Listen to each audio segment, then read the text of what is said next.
Hello everyone, Assalamu alaikum. ওয়ালাইকুম আসসালাম ma'am. আসসালামু আলাইকুম ম্যাম, গুড ইভিনিং। ওয়ালাইকুম সালাম, গুড ইভিনিং। কেমন আছেন আপনারা? জি ম্যাম, আলহামদুলিল্লাহ ভালো। আপনি ভালো আছেন? Alhamdulillah. So matter is that this is first class with you. You are section B, right? Yes, ma'am. Yes ma'am. Section B, how yes many? Ma'am. You are how many students in this section? Almost 400। How many?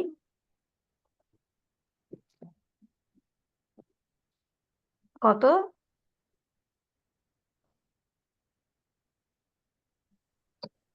Almost 400, but ma'am, সবার এই সাবজেক্টটা আছে কিনা I'm not sure. Oh, আচ্ছা। Now we are connected with 76, including me. It is 77. Including me, we are total 78 now. So I think gradually it will increase. I don't know. Okay, so I'm Khadija Yasmin. You know my name from the schedule, right? I'm Khadija Yasmin FCA. I qualified in 2010 from ICAB. And beginning of 2011, I joined in Asha International as Group Internal Auditor. Then I worked there more than 10 years. After that, in 2021, I left it. Now I'm in teaching only. I teach in ICB. I teach in Pubali Bank Training Institute. In the same manner, in the Bank Asia and BIM Sobanbag. These are few things where normally I teach, but nothing is permanent.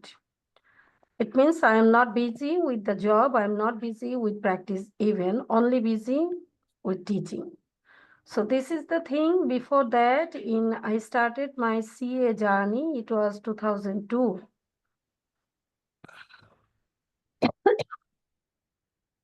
It was 2002. Before that, I completed my master's from science. I completed my master's from science, that is BSc honors and MSc. After that, I came in CA in 2002. I Ma'am, took long time to be qualified. I entered in 2002. I completed in 2010. I took long journey. I took long time.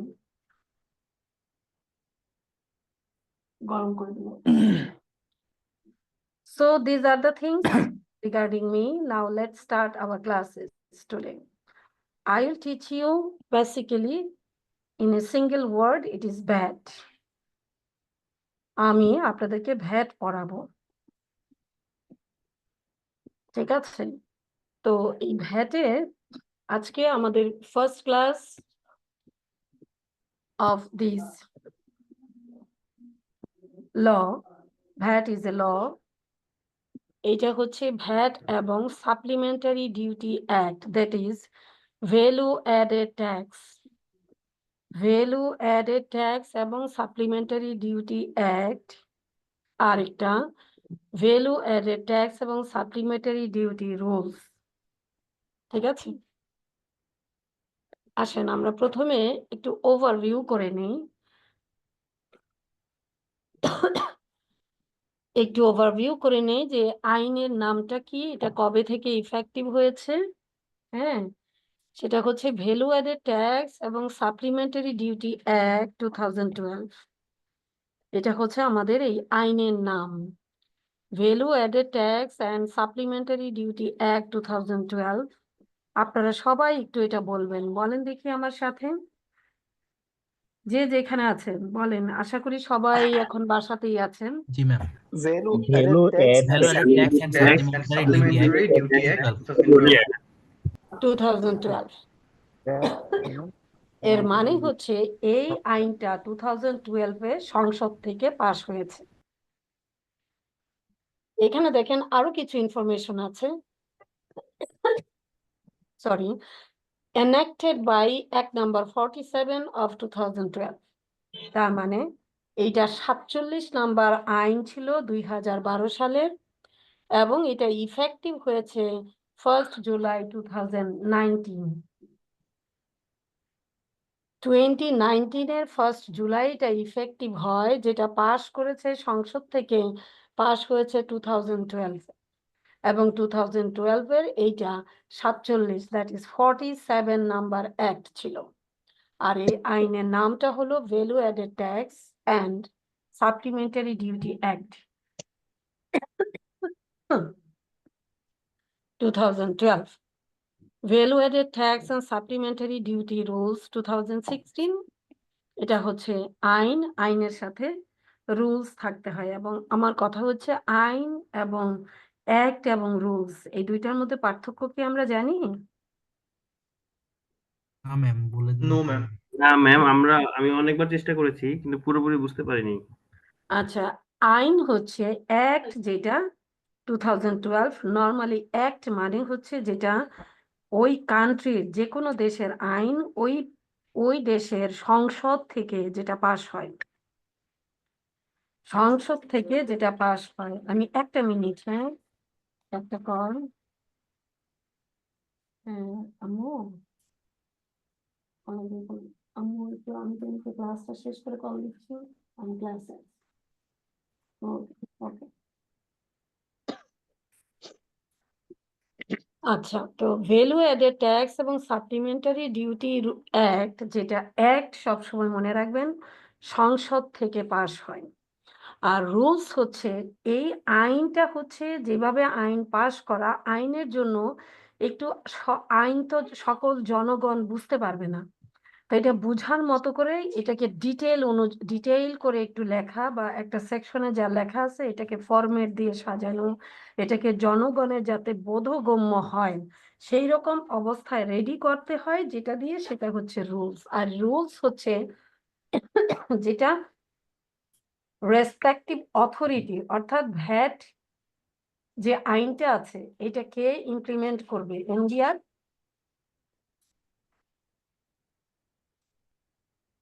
তাহলে এইটার অথরিটিটা হচ্ছে NBR, মানে এই আইনটাকে comply করবে, that is এই আইনটাকে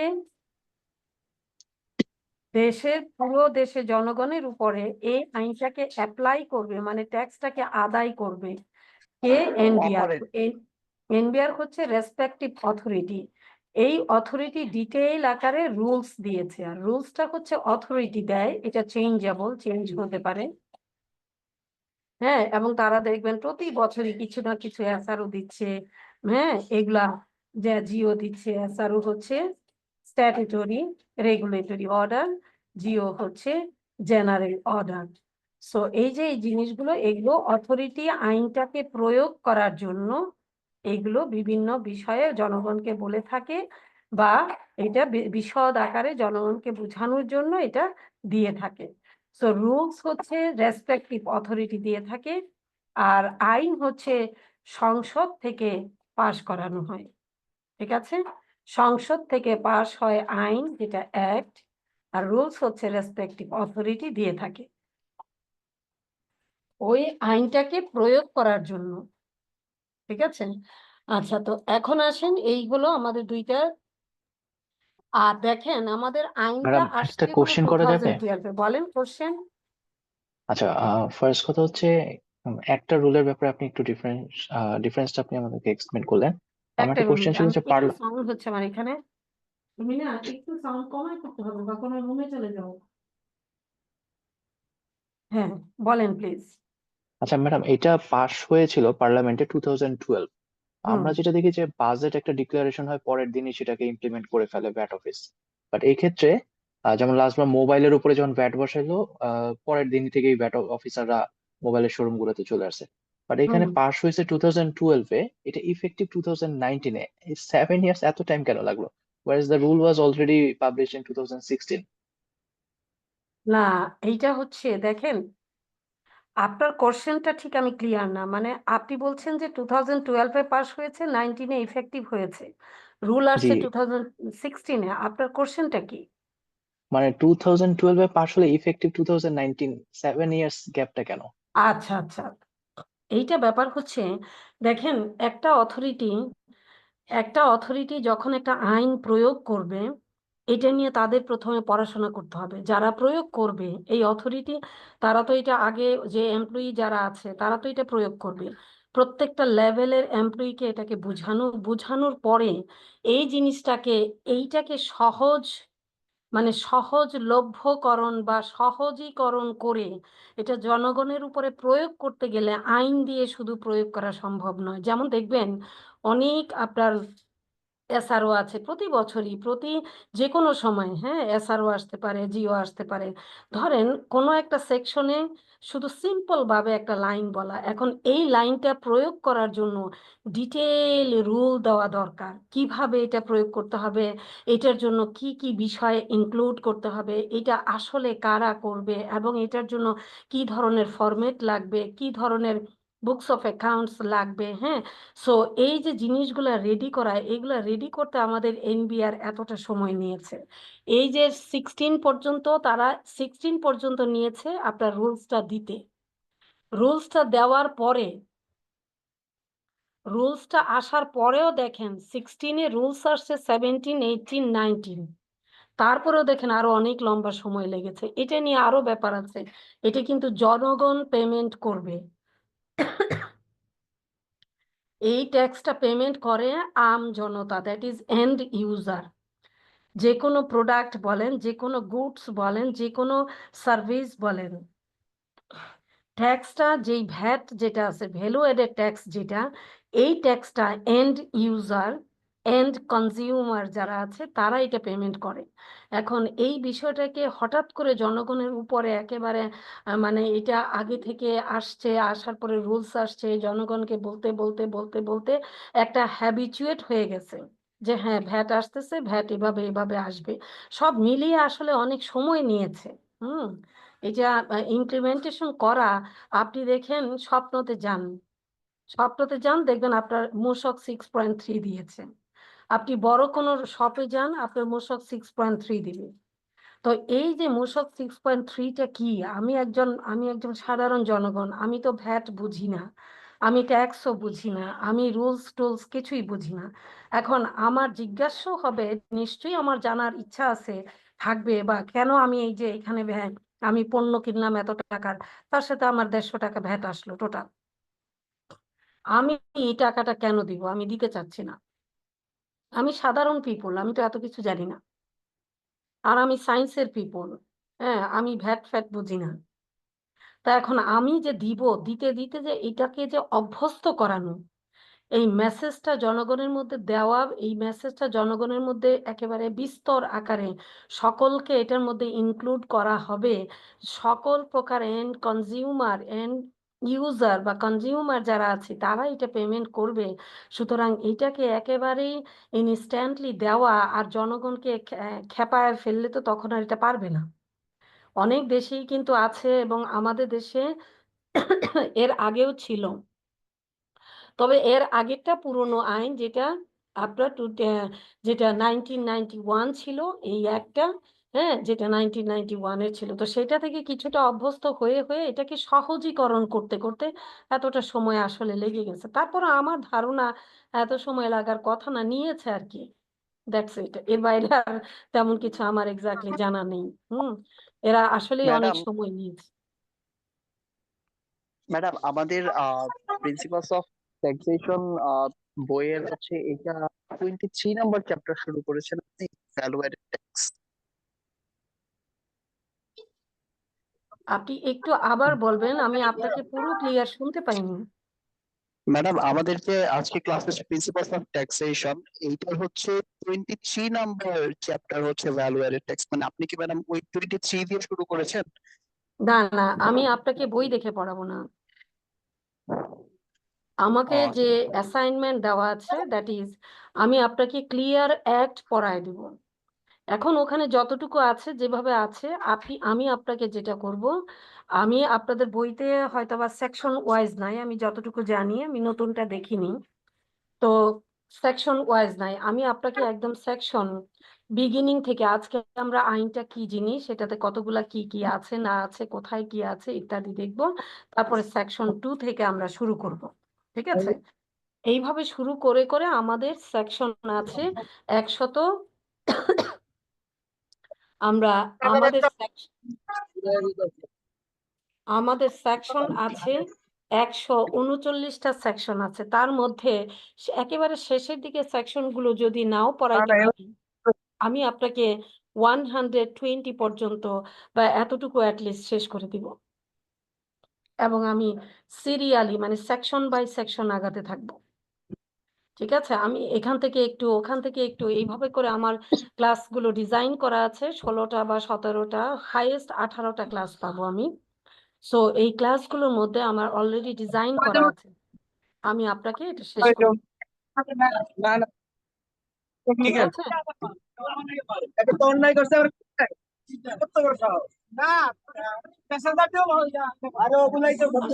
একটু কেউ একজন ওই নয়েজ গুলো কন্ট্রোল করেন।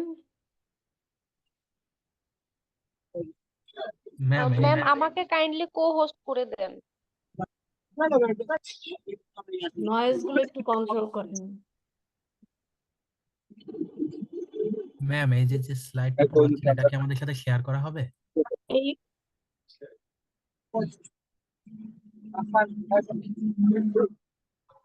আচ্ছা, এখন আমরা দেখব এই ভ্যালু অ্যাডেড ট্যাক্স যেটা আছে বা ভ্যাট, এটার মানেটা কি?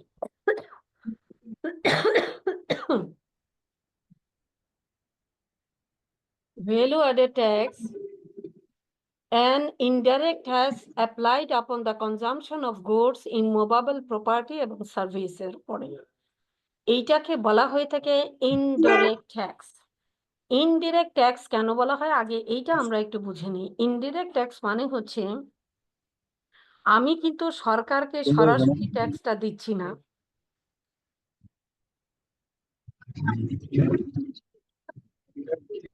আমি ট্যাক্সটা সরকারকে সরাসরি দিচ্ছি না, আমি ট্যাক্সটা দিচ্ছি, ধরুন আপনি স্বপ্ন থেকে কেনাকাটা করতে গেলেন, আপনি আপনার কাছ থেকে মূসক 6.3 আপনাকে দিল, আপনার কাছ থেকে 150 টাকা value added tax, that is VAT কেটে রাখলো।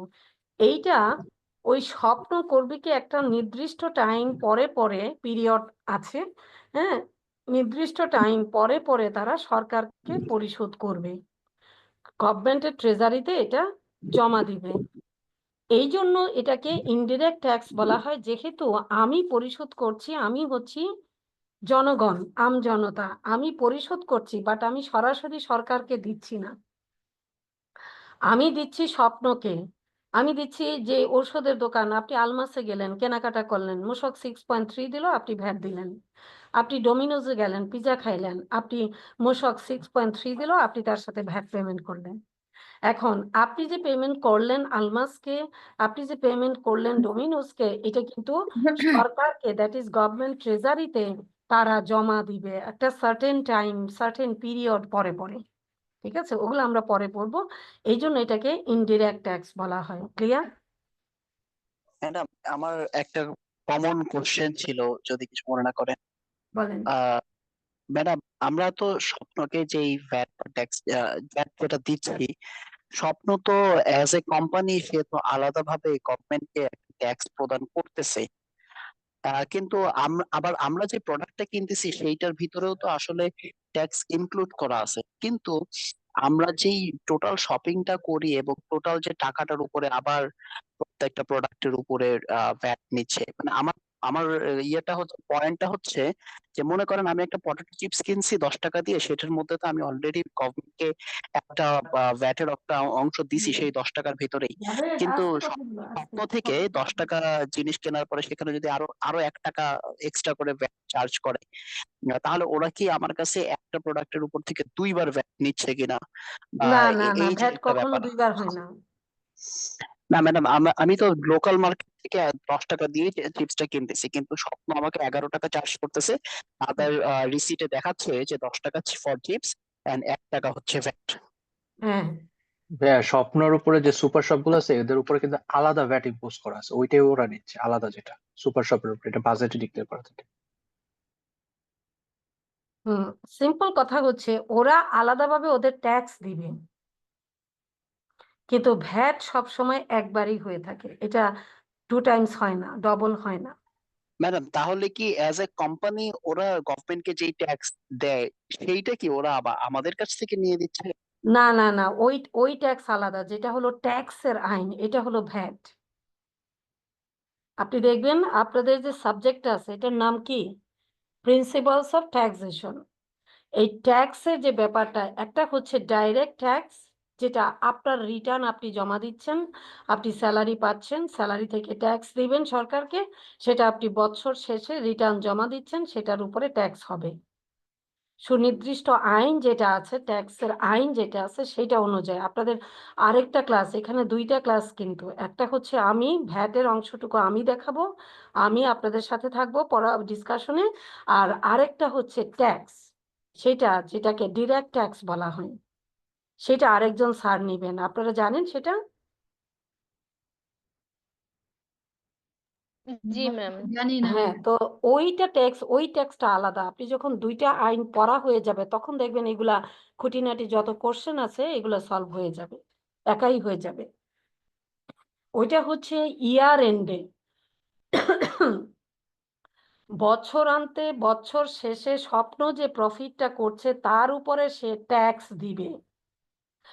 আর সে আমার কাছ থেকে যে প্রতিদিন প্রতি ক্ষণে ক্ষণে তারা যে কাস্টমার যাচ্ছে, পেমেন্ট হচ্ছে, আপনার কেনাকাটা হচ্ছে, 6.3 দিচ্ছে, 6.3 দিচ্ছে, যেটাকে মূসক বলা হয়, সে একজন রেজিস্টার্ড বিজনেসম্যান, মানে রেজিস্টার্ড পারসন বলা হয়ে থাকে। ধরুন স্বপ্ন একজন রেজিস্টার্ড পারসন, তো সে আমার কাছ থেকে যে ট্যাক্সটা নিবে, দ্যাট ইজ ভ্যাটটা নিবে, ভ্যালু অ্যাডেড যে ট্যাক্স, এই ভ্যাটটা যে নিবে সে প্রতি মাসে, ধরেন এই ডিসেম্বর মাস এখন রানিং আছে, ডিসেম্বর মাস শেষ হয়ে গেলে জানুয়ারির 15 তারিখের মধ্যে এই যে আমার কাছ থেকে যত ভ্যাট কালেক্ট করলো, আমার কাছ থেকে আপনার কাছ থেকে এইরকম mister A B C D যত কাস্টমারের কাছ থেকে টোটাল ভ্যাট কালেক্ট করলো, এইটা আগামী মাসের 15 ম্যাডাম তারিখে চালানের মাধ্যমে গভর্নমেন্টকে জমা দিতে হবে। ম্যাডাম তাহলে মানে ব্যাপারটা একটু কেমন দাঁড়ালো না যে আমি একটা সিঙ্গেল প্রোডাক্ট অর্থাৎ পটেটো চিপস কিনে আমি ইনডিরেক্টলি গভর্নমেন্টকে 2বার ভ্যাট দিলাম। একটা তো প্রোডাক্টের গায়ে তো ইনক্লুড করাই আছে এমআরপির সাথে, আবার ওদের চালানের সাথে আমি আবার ভ্যাট দিলাম। না না না, এমআরপির সাথে ইনক্লুড করা আছে কোনটা, ভ্যাট যেটা ইনক্লুড বা এক্সক্লুড এটা তো লেখাই থাকে, আপনি একবারই দিবেন, যেটা ইনক্লুড করা নাই সেটার উপরে পার্সেন্টেজ অনুযায়ী দিবেন। যেমন ধরেন ঔষধ, আপনি দেখবেন গায়ের যে রেট, সেই রেটে আপনি কিনতেছেন, আপনি কিন্তু আসলে ভ্যাট দিচ্ছেন ওখানে। আবার আপনি দেখবেন যে আড়ং-এ যান, দেখবেন প্রাইস লেখা আছে প্লাস ভ্যাট। এবার আপনি আরো অন্য কোনো কোম্পানিতে যান, আমি রিসেন্টলি কোনো একটা ড্রেসের দোকানে বা কোনো একটা জায়গায় গিয়েছিলাম, সেখানে টোটাল ফিগারটা দেওয়া আছে, লেখাই আছে ইনক্লুডিং ভ্যাট।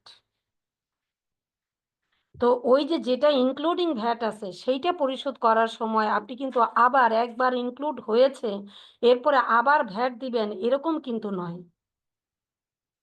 আপনি ওষুধ কিনেছেন, ওষুধের 6.3 যখন আপনি চাইবেন, দেখবেন এটার মধ্যে, বা আপনি ওষুধ কিনে দেখবেন ওষুধের গায়ে যে রেটটা দেওয়া আছে সেই রেটে কিনতেছেন, তাই না? ওই রেটের ভিতরে ভ্যাটটা ইনক্লুড করাই আছে।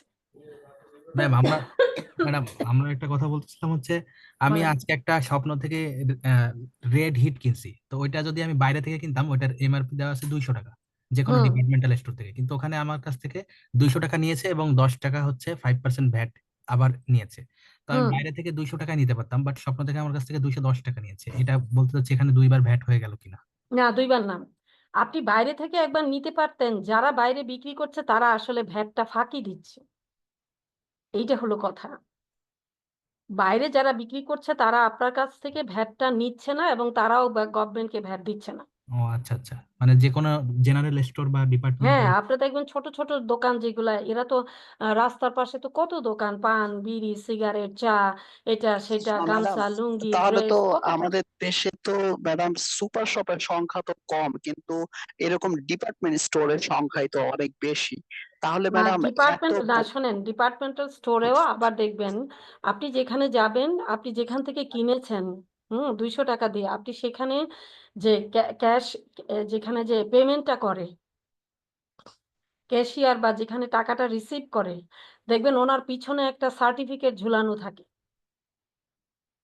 ভ্যালু অ্যাডেড ট্যাক্সের একটা সার্টিফিকেট ঝুলানো থাকে। সে হয়তো বা রেজিস্টার্ড পারসন হবে, না হলে সে এনলিস্টেড পারসন হবে। 2টা ক্যাটাগরি আছে ভ্যাট পেমেন্টের, মানে 2টা ক্যাটাগরি।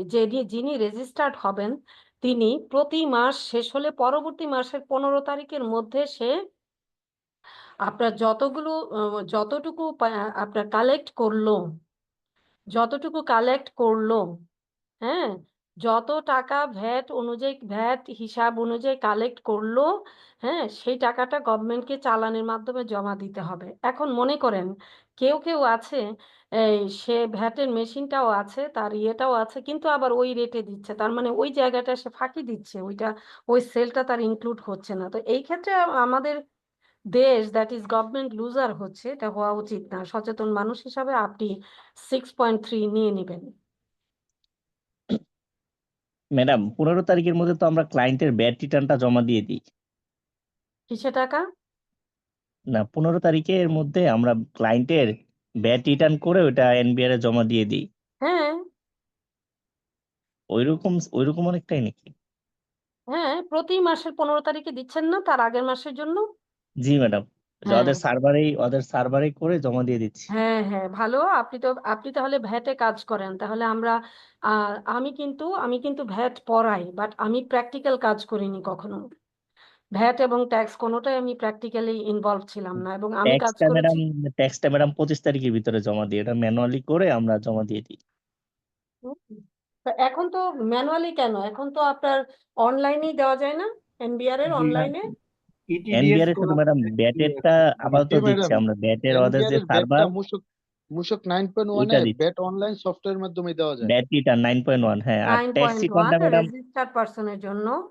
জি হ্যাঁ, ম্যাম, আর ট্যাক্স রিটার্নটা ম্যাডাম এক্সেলে করে ওইটা আবার জমা দিয়ে দিচ্ছে। এটা তো উইথ হোল্ডিং দিতে হয় ট্যাক্স না না দিতে। না, ভ্যাট আর ট্যাক্স আপনারা গোলায় ফেলবেন না। না ম্যাডাম, ব্যাট একটা ট্যাক্স আলাদা, দুইটা জিনিস। আর ওই স্যারের কাছ থেকে আমরা ট্যাক্স পড়তে থাকি, যখন পড়াটা শেষ হয়ে যাবে তখন দেখবেন এগুলো ক্লিয়ার হয়ে যাবে। তা আমরা এখানে একটু আগাই। এই ভ্যাটটাকে ভ্যালু অ্যাডেড ট্যাক্স, এটাকে ইনডাইরেক্ট ট্যাক্স বলা হয়ে থাকে। এটা indirect tax applied upon the consumption of goods, immovable property এবং সার্ভিসের উপরে, ইনকার্ড এবং paid by the end consumer. কে পরিশোধ করে? Basically end consumer, that is আমরা আম জনতা, আমরা যারা আছি, আমরা এটা পরিশোধ করে থাকি। এরপরে levied by VAT registered business which makes supplies of goods, immovable property and services during furtherance of business। এখানে বলা হচ্ছে যিনি ভ্যাটের রেজিস্টার্ড বিজনেস হয়ে থাকেন তিনি এটাকে লেভি করে, তিনি এটা আমাদের পক্ষ হয়ে কালেক্ট করে, আমাদের গভর্নমেন্টের পক্ষ হয়ে এটা কালেক্ট করে আমাদের কাছ থেকে, এবং সেইটা টাইম টু টাইম গভর্নমেন্টকে জমা দেয়। এরপরে levy at each stage in the supply চেইনের প্রত্যেকটা স্টেজে এটা লেভি হয় এবং collected by business on behalf of the government. এই হলো ভ্যাটের আপনার ডেফিনেশন। বা ভ্যাট সম্পর্কে যদি আপনাকে বলে যে আপনাদের যদি, আমি কিন্তু প্রত্যেকটা বিষয় আমি কোশ্চেন কিরকম হতে পারে আমি কিন্তু ক্লাসে বলে যাব।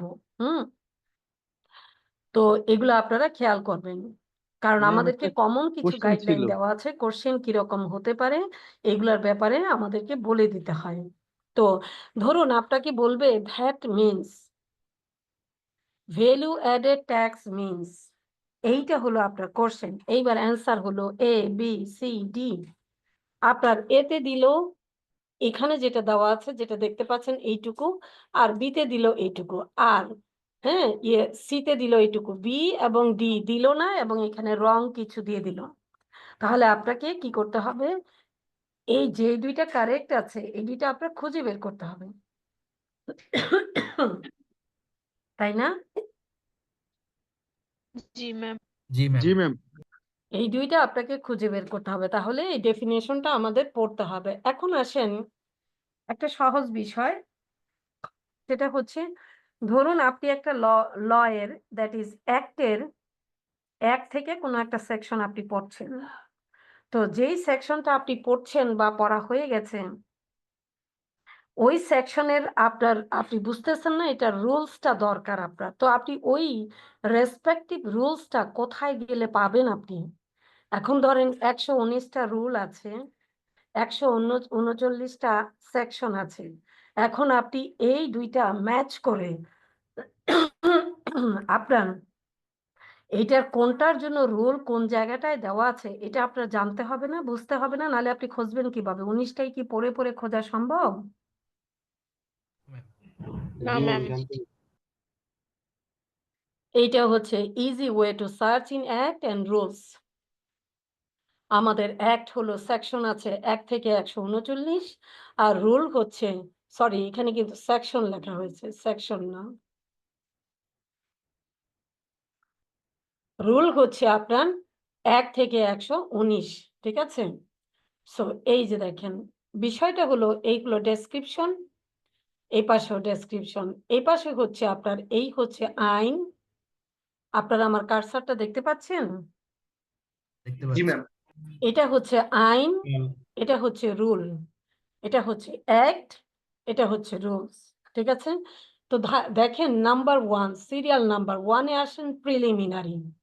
এই প্রিলিমিনারি হলো চ্যাপ্টারের নাম, এই চ্যাপ্টারের সেকশন আছে 1 থেকে 3, আবার চ্যাপ্টার একই, 1 নাম্বার চ্যাপ্টার হচ্ছে রুলে, একই চ্যাপ্টার, নামটাও একই আছে প্রিলিমিনারি, এখানে রুল আছে কয়টা?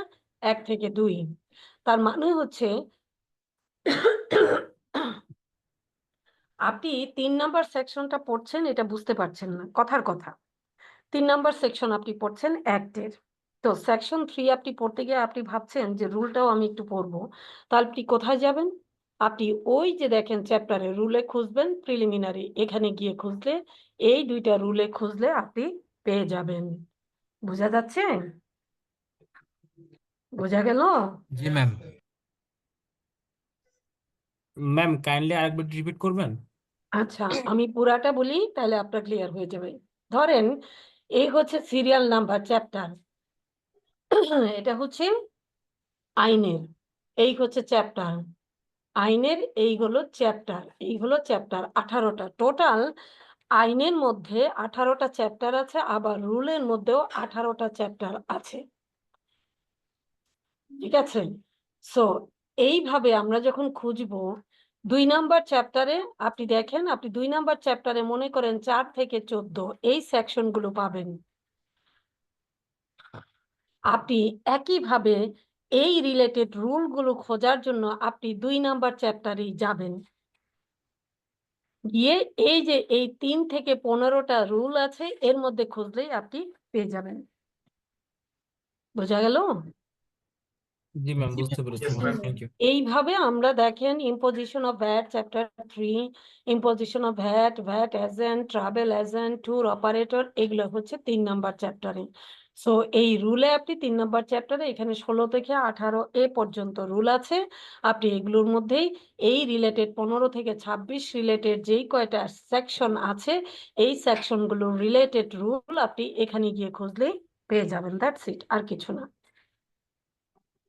এখন আসেন আমরা নিচের দিকে যাই।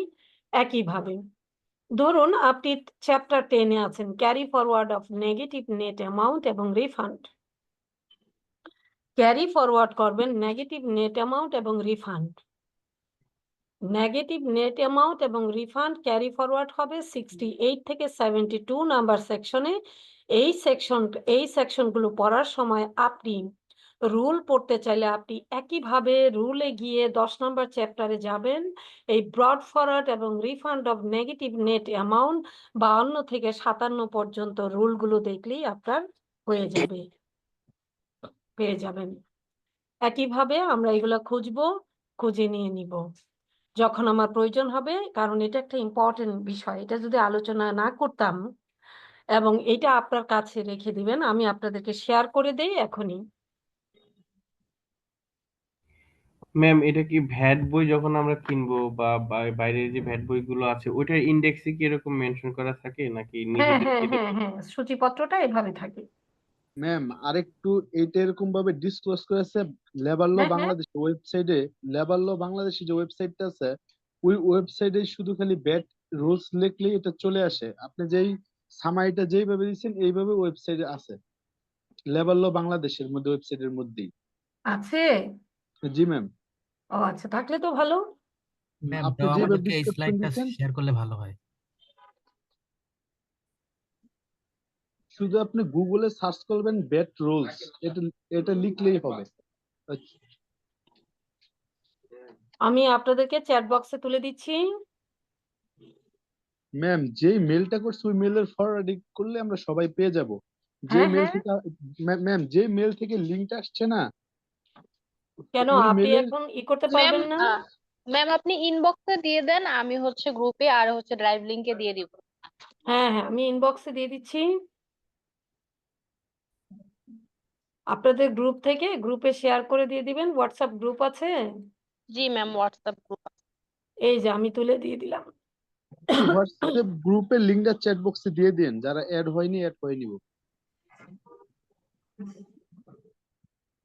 একটু দেখে নেন গেল কিনা, আবার ডাউনলোড হচ্ছে কিনা একটু দেখেন আপনারা, ডাউনলোড হয়েছে কিনা। জি ম্যাম চ্যাট বক্সে আসছে ফাইলটা। ডাউনলোড করা যাচ্ছে কিনা একটু দেখে নেন। জি ম্যাম ডাউনলোড করা জি যাচ্ছে। ম্যাম ডাউনলোড হয়ে গেছে আমার। ওকে ফাইন, আসেন তাহলে আমরা পড়াশোনা করি এখন।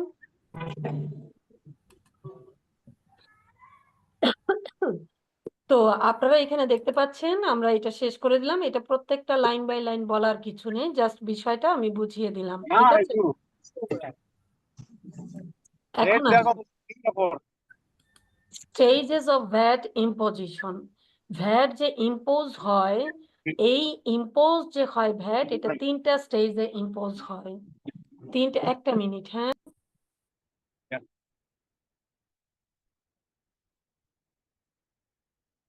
আপনার সাথে কম ভালো খেলিবে।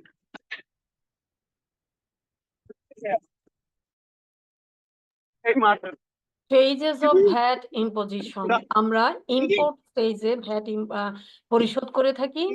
ইম্পোর্ট স্টেজে ভ্যাট ম্যাম পরিশোধ করি ম্যাম ইম্পোর্ট একজনকে স্টেজে। একটু কো-হোস্ট করে দেন, যাদের আনমিউট হয় তাদের যে মিউট করে দেয়। ম্যাম Co-host আমাকে তো করা আছে, হ্যাঁ। যে কোনো ম্যাম একজন আমাকে দায়িত্ব করলে নিয়ে এই ভালো হয়। আমি Co-host একটু আছে কাজ তো, করে। তানজিনা আক্তার co-host। জি আপু ম্যাম, আপনি একটু দায়িত্ব করতেছি, নিয়ে বারবারই মিউট করে ফেলতেছে, আনমিউট করে ফেলতেছে। না, আপনারা আনমিউট হচ্ছেন কেন? নয়েজ আসলে তো পড়াশোনা ডিস্টার্ব হবে। জি ম্যাম জি ম্যাম। এখন ইম্পোর্ট স্টেজ আসেন। ইম্পোর্ট স্টেজে আমরা আমরা এই জায়গাটা থেকে আমরা একটা বিষয় মুখস্থ করে ফেলবো। আমরা ইম্পোর্ট স্টেজ কোথায়? পোর্টে, তাই না? পোর্টে আমরা 6টা বিষয় পরিশোধ করে থাকি। পোর্টে কি কি? সিডি, এসডি, আরডি, ভ্যাট, এটি, এআইটি। সিডি হচ্ছে customs duty, supplementary duty, regulatory duty, value added tax, advance tax এবং অ্যাডভান্স ইনকাম ট্যাক্স। এই যে এই 6টা বিষয় দেখা যাচ্ছে, আপনারা একটু সবাই যে যার জায়গায় থেকে 6টা বিষয় 3বার বলেন। আমি আপনাকে বলি, ইম্পোর্ট স্টেজে আমরা এই 6টা বিষয় পরিশোধ করে থাকি। এগুলা কি কি বলেন? CD, customs SD, duty, SD, supplementary RD, duty, VAT, RD, AT VAT, and AT AIT. And AIT. CSDRD. আবার বলেন। CD, SD, CD, RD, CD, VAT, SD, AT, RD, AIT. VAT, RD, AT VAT, and AT AIT. And AIT. আবার বলেন। CD, SD, CD, RD, SD, VAT, RD, SD, VAT, AT RD, and VAT, IIT. AT and AIT. AIT, very good. Ma'am তো RD এর এটা আমাদের full মিনিংটা কি জানো? হ্যাঁ, ম্যাম আরডির ফুল মিনিং? Regulatory duty. আমরা আস্তে আস্তে ক্লিয়ার হয়ে যাবো, আমরা এগুলো পড়বো, তবে অ্যাডভান্স যেহেতু আমাদের সামনে আসছে আমরা এটা মাথায় নিয়ে নিলাম যে আপনি ম্যাডাম ইম্পোর্ট টার্মিনোলজি স্টেজে গুলো একটু 6টা এগুলো বিষয় আমাদের পরিশোধ করতে হবে। আসেন, এখন হচ্ছে ম্যানুফ্যাকচারিং স্টেজ। নাম্বার 2 হচ্ছে manufacturing stage. Raw material purchased এবং produce goods then sell to dealer, factory to dealer হতে পারে, সামটাইম ডিরেক্ট টু কাস্টমার হতে পারে। ম্যানুফ্যাকচারিং স্টেজে ধরুন কোনো একটা প্রতিষ্ঠান র ম্যাটেরিয়াল কিনে তার ফ্যাক্টরিতে কোনো একটা গুডস উৎপাদন করে সেটা বিক্রি করে। এখন ভ্যালু অ্যাডেড ট্যাক্স, এর নামটা থেকেই বোঝা যায় ভ্যালু যেই জায়গাটায় ভ্যালু অ্যাড হবে সেখানেই আপনার ট্যাক্স দিতে হবে। অর্থাৎ একজন কাঁচামাল কিনলো, কাঁচামাল কেনার সময় সে কিন্তু ভ্যাট দিয়ে এসেছে। এখন আসেন, এইবার সে পণ্য উৎপাদন করলো, উৎপাদন করে এবার আমার কাছে বিক্রি করলো। ধরুন আমি আপনি, মানে আমরা হচ্ছি এন্ড কনজিউমার। এন্ড কনজিউমার, তাহলে আমার কাছ থেকে আবার সে ভ্যাট নিচ্ছে। এটা গেল ম্যানুফ্যাকচারিং স্টেজ। এখন আসেন, একেবারে সব সময় তো ম্যানুফ্যাকচারিং ফ্যাক্টরি থেকে কি আমরা সহজে কিছু কিনতে যাই, বা ফ্যাক্টরি থেকে কি কেনা সম্ভব হয়? ফ্যাক্টরি সাধারণত ডিলারকে দেয়, তাই না? ডিলার থেকে মার্কেটে ছড়ায় এবং ওখান থেকে আমরা কিনি, তাই না? ফ্যাক্টরি থেকে বিভিন্ন ডিলার থাকে, এভাবে এটা পুরো বাংলাদেশে ছড়ায়া যায় এবং আমরা এখান থেকে কিনি, তাই না? এখন আসেন, একটা হলো ইম্পোর্ট স্টেজ আমরা দেখলাম, আরেকটা হলো ম্যানুফ্যাকচারিং স্টেজ আমরা দেখলাম, আরেকটা হলো ট্রেডিং সাপ্লাই স্টেজ অথবা রিটেইলার। সোজা কথা হলো এই তিনটা একই। যিনি ট্রেডিং করছেন, ট্রেড করছেন, যিনি সাপ্লাই দিচ্ছেন, সাপ্লাই স্টেজ অথবা রিটেইলার। যারা সোল টু কাস্টমার, মানে একেবারে সরাসরি কাস্টমারের কাছে যারা বিক্রি করে, sold to customer, trading supply এবং রিটেলার, সোল টু কাস্টমার। ঠিক আছে, এই হলো আমরা প্রথমে দেখে নিলাম যে কয়টা স্টেজে ভ্যাট ইম্পোজ হয়। তো ইম্পোর্ট স্টেজ যেটা, সেটা ইজি, বুঝতে কোনো অসুবিধা হয় না আমাদের, এবং সেখানে আমরা শুধুমাত্র ভ্যাট দেই না, আরো অনেক কিছু পেমেন্ট করি। টোটাল 6টা বিষয় সেখানে পরিশোধ করতে হয়, এই জন্য আমরা এগুলা জেনে নিলাম। এরপরে ম্যানুফ্যাকচারিং স্টেজ গেল, আরেকটা হলো রিটেইল, যেটা রিটেইলার যারা আছে, এটা তো আমরা সহজে বুঝতে পারি, এটাকে সাপ্লাই স্টেজও বলা হয়, এটাকে ট্রেডিং স্টেজও বলা হয়। ঠিক আছে, আসেন এখন। ম্যাম ম্যাম 2 একটা নাম্বার প্রশ্ন পয়েন্টে ছিল। হ্যাঁ, ম্যাম 2 ম্যাম নাম্বার একটা পয়েন্টে প্রশ্ন একটা ছিল। কিছু বলতে চাচ্ছিলাম। আমি আপনার কোশ্চেন বুঝতে পারিনি। ম্যাম 2 ম্যাম নাম্বার আমাদের আগের স্লাইডে 2 নাম্বার পয়েন্টে একটা বিষয় বলতে চাচ্ছিলাম আমি। বলেন তো দেখি একটু, কি আমরা সবাই প্রয়োজনে ম্যাম শিখে নেই, তার বলেন। মানে হচ্ছে এই যে 2 নাম্বার পয়েন্টে যেটা বললেন, যদি আমরা হচ্ছে ডিরেক্ট ফ্যাক্টরি থেকে কিনি কাস্টমাররা, তাহলে ওটা ডিরেক্ট হয়ে যাবে ভ্যাটটা। না না, তখন ডিরেক্ট হবে না, সে আবার নিবে। আমি যদি কোনো ডিরেক্ট কোনো ফ্যাক্টরি থেকে কিনতে পারি বা কেনার প্রয়োজন হয়, কিনলাম সামহাও, তো ডিরেক্ট যদি আমি কিনি, আমি কিন্তু ভ্যাট দিব। আবার যিনি ওখানে আছেন, যিনি ফ্যাক্টরি মালিক, ফ্যাক্টরি যারা চালাচ্ছেন, ওখান থেকে কিন্তু আমার পক্ষ হয়ে আমি যে ভ্যাটটা দিলাম, সে কিন্তু গভর্নমেন্টের পক্ষ হয়ে সেটা আমার কাছ থেকে নিয়েছে, সেটা আবার গভর্নমেন্টকে জমা দিবে। এখানে যে লেখা যে some time direct to customer, মানে এইটা হচ্ছে সেলস এর ব্যাপারটা। সামটাইমস ডিরেক্ট টু কাস্টমার মানে মাঝে মাঝে ফ্যাক্টরি থেকে ডিলারকে না দিয়ে ফ্যাক্টরি থেকে কখনো কখনো কাস্টমারের কাছে সেল হতেও পারে। জি ম্যাম বুঝতে পারছি। ম্যাডাম আমার একটা প্রশ্ন ছিল। বলেন। এটি আর এআইটির মধ্যে পার্থক্য কি ম্যাম? হ্যাঁ, এটি আর এআইটির মধ্যে পার্থক্য কি এই দুইটা? এআইটি হচ্ছে অ্যাডভান্স ইনকাম ট্যাক্স, আর এটা হলো অ্যাডভান্স ট্যাক্স। এই মানে এই ইনকাম ট্যাক্স যেটা, এটা হলো ইনকাম ট্যাক্সের আইন অনুযায়ী। বুঝতে পেরেছেন? এইটা যখন ম্যাডাম আমরা কোর্টে, এটা ডিফারেন্সটাই জানতে চাচ্ছি যে এইটা এবং এটার মধ্যে ডিফারেন্সটা ডিফারেন্স। হচ্ছে এই যে এটি অ্যাডভান্স ট্যাক্স, এইটা হলো ভ্যাট, আপনি অ্যাডভান্স ভ্যাট দিচ্ছেন।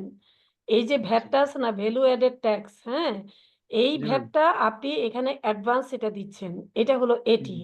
আবার এআইটি হলো অ্যাডভান্স ইনকাম ট্যাক্স। ওই যে যিনি ব্যবসা করবেন, বছর শেষে রিটার্ন জমা দিবেন, ট্যাক্সের আইন অনুযায়ী যে ট্যাক্সটা দিবেন সেটা। মেন্স হচ্ছে আমাদের এটি রে হচ্ছে আমরা অ্যাডভান্স ভ্যাটটা যেটা দিয়ে থাকি সেটা এটি নামে আমরা মানে হ্যাঁ, এটি নামে বলে এখানে থাকি। বলা হয়েছে। আচ্ছা ঠিক আর আছে। আর এআইটি মানে এআইটি হচ্ছে অ্যাডভান্স ইনকাম ট্যাক্স। জি ম্যাম, থ্যাংক ইউ। ম্যাম আমার একটা প্রশ্ন ছিল, বলেন।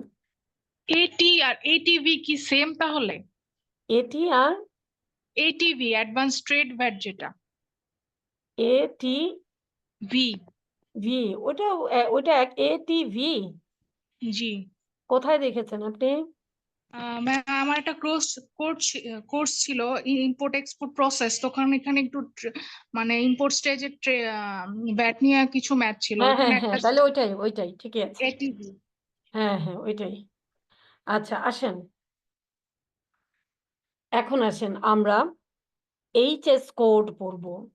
আচ্ছা, HS code means harmonized commodity description এবং কোডিং সিস্টেম। এইটার পুরো নামটা হচ্ছে হারমোনাইজড কমোডিটি ডেসক্রিপশন এবং কোডিং সিস্টেম। এটা কিন্তু সবাই বলতে হবে, বলেন harmonized commodity description and coding system, সবাই বলেন। Harmonized commodity description and and system. coding system. Harmonized commodity description and coding system. আবার বলেন Harmonized Harmonized Harmonized commodity commodity description and and coding system. coding system. হ্যাঁ, এই যে harmonised commodity description এবং coding system generally এইটাকে refer করে harmonise system হিসাবে। এই হারমোনাইজ সিস্টেমকে সিম্পলি এইচএস কোড বলে। এইচএস হিসাবে multipurpose, HS is a multipurpose international product nomenclature. এটা ইন্টারন্যাশনালি ইউজ হয়ে থাকে, developed by World Customs Organization. World Customs Organization, WCO, এটা একটু বলেন। World Customs Organization, Customs WCO. Organization, আবার বলেন। WCO. World World Customs Customs Organization. Organization, Organization, WCO. WCO. আচ্ছা, এই যে ওয়ার্ল্ড কাস্টম অর্গানাইজেশন, এটাই কিন্তু আপনার এইচএস কোডটাকে ডেভেলপ করেছে। এখন এই ছোট্টই জায়গাটা থেকে দেখবেন অনেক সময় কোশ্চেন চলে আসতে পারে। দেখা যাবে যে over 98% of the merchandise in international trade, অর্থাৎ ইন্টারন্যাশনাল ট্রেডে 98% মার্চেন্ডাইজ আপনার ক্লাসিফাইড করা হয় in term of the HS code. তো এইটাও আপনাদের মনে রাখতে হবে। আর আমাদের দেশে যে এইচএস কোড আমরা ইউজ করি, এটা হলো 8টা ডিজিটের একটা কোড, ঠিক আছে? আর ডিজিটগুলো এরকম হয়ে থাকে, 8টা ডিজিট, ঠিক আছে? এগুলো আমরা যখনই দেখবো, এটাকে কি বলে স্ক্যাজিল গুলো দেখবো, সেখানে পাবো এবং তখন আমরা আরো ডিটেল পড়বো। কিন্তু আমরা এখন শুধু এইচএস কোডে, আপনাকে যদি আমি জিজ্ঞেস করি বা আপনাকে যদি কোশ্চেন জানতে চায় যে এইচএস কোড কে ডেভেলপ করেছে, আপনি বলবেন ওয়ার্ল্ড কাস্টমস অর্গানাইজেশন, মনে রাখতে হবে। আর এটা ইন্টারন্যাশনাল ট্রেডের ক্ষেত্রে কত পার্সেন্ট মার্চেন্ডাইজ এটা ইউজ করে? 98%। এবং এইটার পুরো নামটা কি? নাম হচ্ছে harmonized commodity description and coding system. So আমার মনে হয় এখানে আমরা আর না থাকি, আমরা আগাই। আসেন, স্ক্যাজিউল, আমাদের 3টা স্ক্যাজিউল আছে, 3টা তফসিল আছে, 3টা তফসিল আছে। আমাদের ভ্যাটের 3টা তফসিল আছে। তফসিল নাম্বার 1, যেটাকে প্রথম তফসিল বা ফার্স্ট স্ক্যাজিউল, যেটাকে goods and services exemption for all stage. এইটার মানে হচ্ছে, এই স্ক্যাজিউলগুলোর মানে হচ্ছে স্ক্যাজিউলগুলোতে, তফসিলগুলোতে বর্ণনা করা আছে, পণ্যগুলোর নামের লিস্ট করা আছে। যেমন প্রথম তফসিল মানেই হচ্ছে আপনি সকল প্রকার এক্সামশন বা এক্সামটেড গুডস বা সার্ভিসেস, অর্থাৎ সরকার যে এক্সামশন দিয়েছে যে পণ্য এবং সেবাগুলোর উপরে, সেগুলার আপনার লিস্ট করা আছে কোথায়? প্রথম তফসিলে, ঠিক আছে? এইটা হলো ফার্স্ট স্ক্যাজিউল। আর এবার আসেন দ্বিতীয় তফসিল। এইখানে সকল পণ্য এবং সেবা, যেই পণ্য এবং সেবার উপরে সাপ্লিমেন্টারি ডিউটি আরোপ করে। আচ্ছা, তাহলে এখন সাপ্লিমেন্টারি ডিউটি আবার কি?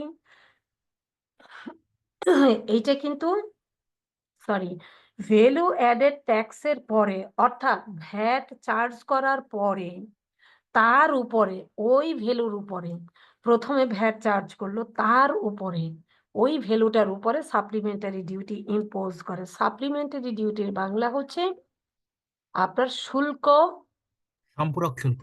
সম্পূরক শুল্ক, সম্পূরক শুল্ক। এই সম্পূরক শুল্কটা বেসিক্যালি গভর্নমেন্ট কেন আরোপ করে থাকে জানেন? এটা হচ্ছে, মনে করুন কখনো কোম্পানি বা সরি দেশের যে গভর্নমেন্ট আছে, গভর্নমেন্ট চাচ্ছে যে এই পণ্য বা এই সেবাগুলো আমার জনগণ খুব একটা ব্যবহার না করুক, অথবা এই পণ্য এবং সেবাগুলো খুব বেশি লাক্সারিয়াস। তো এটা তো সাধারণ জনগণ কিনতে পারবে না, তো এটা যারা ধনী তারা কিনবে, তারা বেশি পেমেন্ট করে কিনুক। আচ্ছা, একটা এক্সাম্পল যদি আমি বলি, ধরুন আপনি সিগারেট কিনছেন, দেখবেন সিগারেটের উপরে ভ্যাট আছে এবং ভ্যাটের পরে আবার 65% সাপ্লিমেন্টারি ডিউটি আছে। তা এখন আপনি গভর্নমেন্ট চাচ্ছে না যে, মানে মোট কথা হচ্ছে ডিসকারেজ করা, নিরুৎসাহিত করা, যে আপনারা জনগণ, আপনারা জানেন যে আপনার সিগারেট স্বাস্থ্যের জন্য ক্ষতিকর। তো এখন আপনি যখন এটা জেনে বুঝেও খাবেন, তো ঠিক আছে, বেশি করে ডিউটি দেন, তারপরে খান। তার মানে হচ্ছে সিগারেটের উপরে প্রথমে ভ্যাট দিবেন, ভ্যাট দিয়ে তার উপরে আবার সাপ্লিমেন্টারি ডিউটি দিবেন, তারপরে সিগারেট খাবেন। সিম্পল একটা এক্সাম্পল বললাম। আচ্ছা, এখন আসেন থার্ড স্ক্যাজুয়াল, ম্যাম বলেন। ম্যাম এই যে মানে এসডি টা তো চার্জ করব ভ্যাট অ্যামাউন্ট কাটার পরে, তাহলে কোন অ্যামাউন্টের উপর কাটবো? যদি 100 আমি টাকা। আপনার কথাটা শুনতে পাচ্ছি না, যিনি শুনছেন তিনি আমাকে একটু বলেন তো, যিনি ঠিক মতো শুনতে পাচ্ছেন। ম্যাম বলেছি যে ভ্যাট চার্জ করার পর এসডি চার্জ করব, তাহলে এসডি টা ঠিক কোন অ্যামাউন্টের উপর আমি করব? শুনতে পাইলাম না, কি ম্যাম সমস্যা? তিনি বলছেন ম্যাম যে উনি বলছেন যে ভ্যাট চার্জ করার পরে আবার এসডি কাটবো, এই হ্যাঁ হ্যাঁ এসডিটা হ্যাঁ কোন হ্যাঁ হ্যাঁ অ্যামাউন্টের উপরে কাটবো? হ্যাঁ হ্যাঁ, মানে ভ্যাট চার্জ করার পরে এরপরে আপনার এসডি চার্জ করবেন। মানে এটা কোন অ্যামাউন্টের উপর কাটবে এটা উনি ওইটা যখন যেই অ্যামাউন্টের উপরে ভ্যাট চার্জ করছেন, তাইলে আরেকটা অ্যামাউন্ট বেরোলো না টোটাল, মানে ওইটার তার উপরে মানে আবার ম্যাম চার্জ হচ্ছে করবে। তার মানে ম্যাম হচ্ছে মানে প্রথমে একবার ভ্যাট ইমপ্লিমেন্টেড করা শেষ, তারপরে হ্যাঁ আবার ইমপ্লিমেন্টেড করতে হবে। হ্যাঁ, প্রথমে একবার ভ্যাট হিসাব করলেন, জি ম্যাম। আপনি দেখবেন যে ভ্যাট ভ্যাট আপনি সিগারেটের, আমি অবশ্য কখনো সিগারেট কিনিনি, আপনি, আমি এটা দ্বিতীয় তফসিলে দেখেছি, সিগারেটের উপরে ইন এডিশন লেখা আছে আমাদের আইনে, in addition to VAT supplementary duty imposed, supplementary duty আরোপ করা হয় ইন এডিশন টু ভ্যাট। এখন ক্লিয়ার হয়েছে? জি ম্যাম। জি হ্যাঁ, ম্যাম। এখন আসেন, এই সাপ্লিমেন্টারি ডিউটি এমনও আছে যে আপনার 5 থেকে 500% পর্যন্ত আছে। কিছু কিছু পণ্য আছে, সেবা আছে, যেগুলোর উপরে আপনার 300% সাপ্লিমেন্টারি ডিউটি। জি ম্যাডাম, যদি গাড়ি বিদেশ থেকে আনা হয় তাহলে এরকম বেশি চার্জ করা হয় হ্যাঁ গাড়ির ক্ষেত্রে।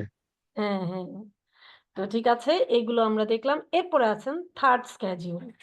এই থার্ড স্ক্যাজুয়ালে আমরা একটু জেনে নেই আজকে। আমাদের ভ্যাটের স্ট্যান্ডার্ড রেট হচ্ছে 15%, সবাই বলেন। ব্যাটারি স্ট্যান্ডার্ড রেট হচ্ছে 15%। 15%। আবার বলেন।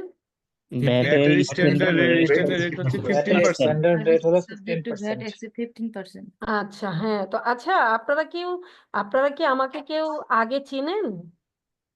জি ম্যাডাম, জি আমি ম্যাম। আপনাকে ক্লাস ম্যাম করছি আপনার ক্লাস সরাসরি। করেছি জি না ম্যাডাম। আমি আপনার ক্লাস সফটওয়্যারে ক্লাস করেছিলাম। করেছিলাম প্রি আর্টিকেলশিপের। আমি প্রি আর্টিকেলশিপের ক্লাস করেছিলাম আপনার। ও আচ্ছা আচ্ছা, তাহলে তো অনেকেই জানেন। আমি কিন্তু জোরে জোরে বলতে বলি। জি ম্যাডাম, ক্লাসে আপনি অনেক জি জোরে ম্যাম। জোরে বলতে বলেন। ম্যাম ক্লাস থেকে বের করে দিয়েছিলেন ম্যাম। আচ্ছা আচ্ছা, আচ্ছা, তো আপনারা যারা এখন পিএটিসি শেষ হলো, এখন সিএল শুরু হয়ে গেছে, আমি কিন্তু যারা আমার পিএটিসি ক্লাসে ছিলেন, হ্যাঁ, আমি কিন্তু আপনার 7th ব্যাচ, পিএটিসি 7 ব্যাচ থেকে আমি প্রত্যেকটা ব্যাচেই পড়িয়েছি।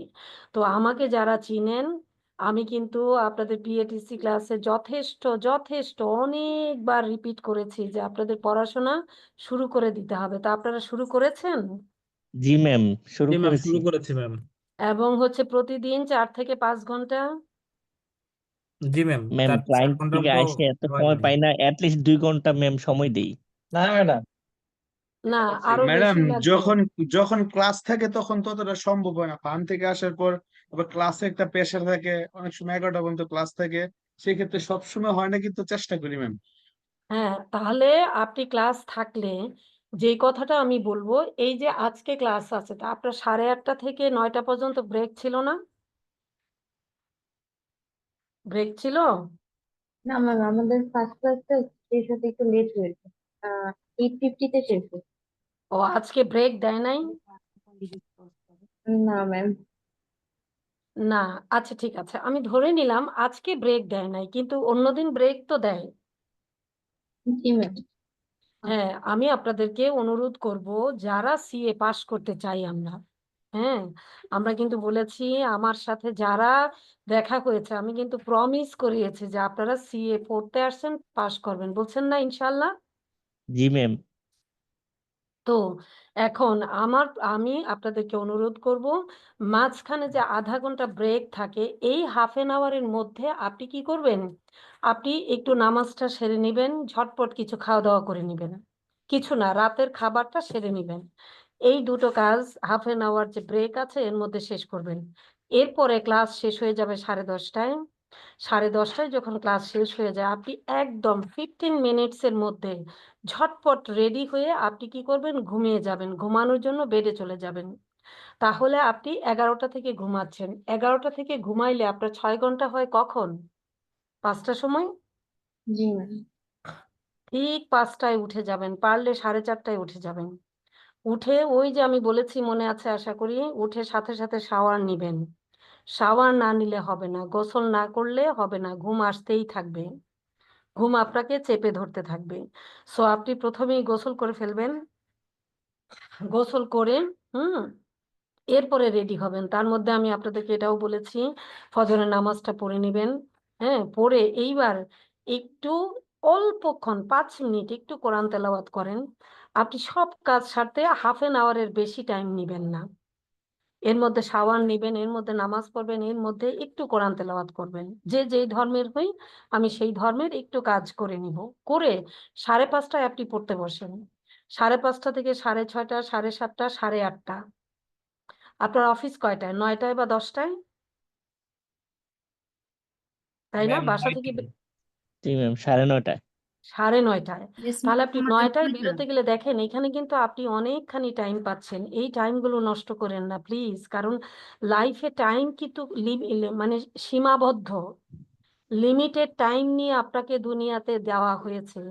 আমার টাইমও সুনির্দিষ্ট টাইম, এই ম্যাম বাসা টাইমের থেকে জন্য আমাকে বেরোতে ম্যাম দুনিয়াতে টাইম লেগে পাঠানো। যায় ম্যাম একটু বেশি। হুম মানে বাসা থেকে ম্যাম ফার্মে যেতে একটু টাইম লেগে যায় বেশি। তাহলে ওই যে বলেছি, বাসা থেকে ফার্মে যেতে টাইম লেগে যায়, আপনি কিসে যান, বাসে না মেট্রো রেলে? ম্যাম হচ্ছে এই যে রামপুরা থেকে তো ম্যাম সিএনজি যায় ম্যাম, মানে এই যে শেয়ার সিএনজি যেগুলো পাওয়া যায়। আচ্ছা, তো আপনি সেটাতে উঠে যাবেন, কোনো অসুবিধা নয়। উঠে আপনি আপনি কথা বলবেন না, আপনি আপনার কাজ করতে থাকেন। আপনার ওই যে ইংলিশের টিপস গুলো মনে আছে? জি ম্যাম মনে আছে, ওগুলো আমি ইমপ্লিমেন্ট করার চেষ্টা করি কিন্তু অনেক সময় হয়ে ওঠে না somehow। না, করতে হবে, যে শুধু চেষ্টা না, আপনার এনশিওর করতে হবে যে আপনি করছেন। না হলে তো আপনার সিএ পাস করতে হলে তো আপনার হার্ড ওয়ার্ক, বলছি না, হার্ড ওয়ার্ক তো লাগবে, হার্ড ওয়ার্ক ছাড়া সিএ পাস করা যাবে না। ম্যাম আমরা তো কয়েকজন আর কি প্রি আর্টিকেলশিপে আছি, আমাদের একাডেমিক রানিং, তো হুম এই টিপস গুলো আমাদের সাথে শেয়ার করলে ভালো হয়। জি ম্যাম। জি ম্যাম। মানে কোন টিপস গুলো আমি ঠিক বুঝতে পারিনি।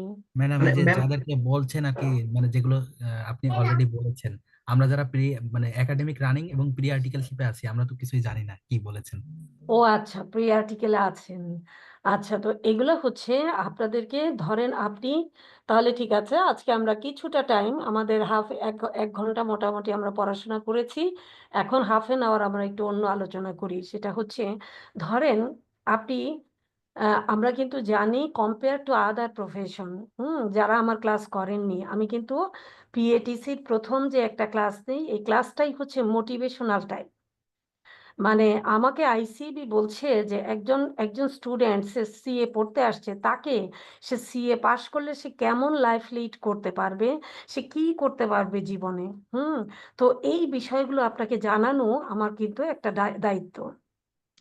সো ধরেন আপনি একজন ডাক্তারের সাথে কম্পেয়ার করেন, একজন ইঞ্জিনিয়ারের সাথে কম্পেয়ার করেন, আমি খুব শর্টলি বলে যাই।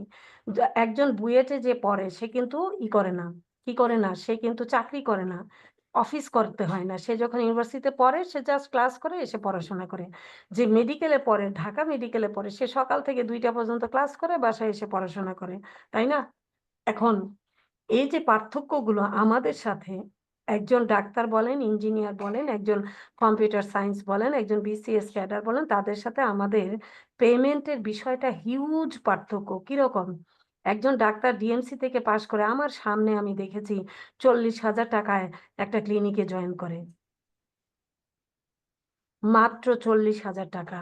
আর আপনি সিএ পাস করে জয়েন করবেন 1.5 লাখ টাকায়।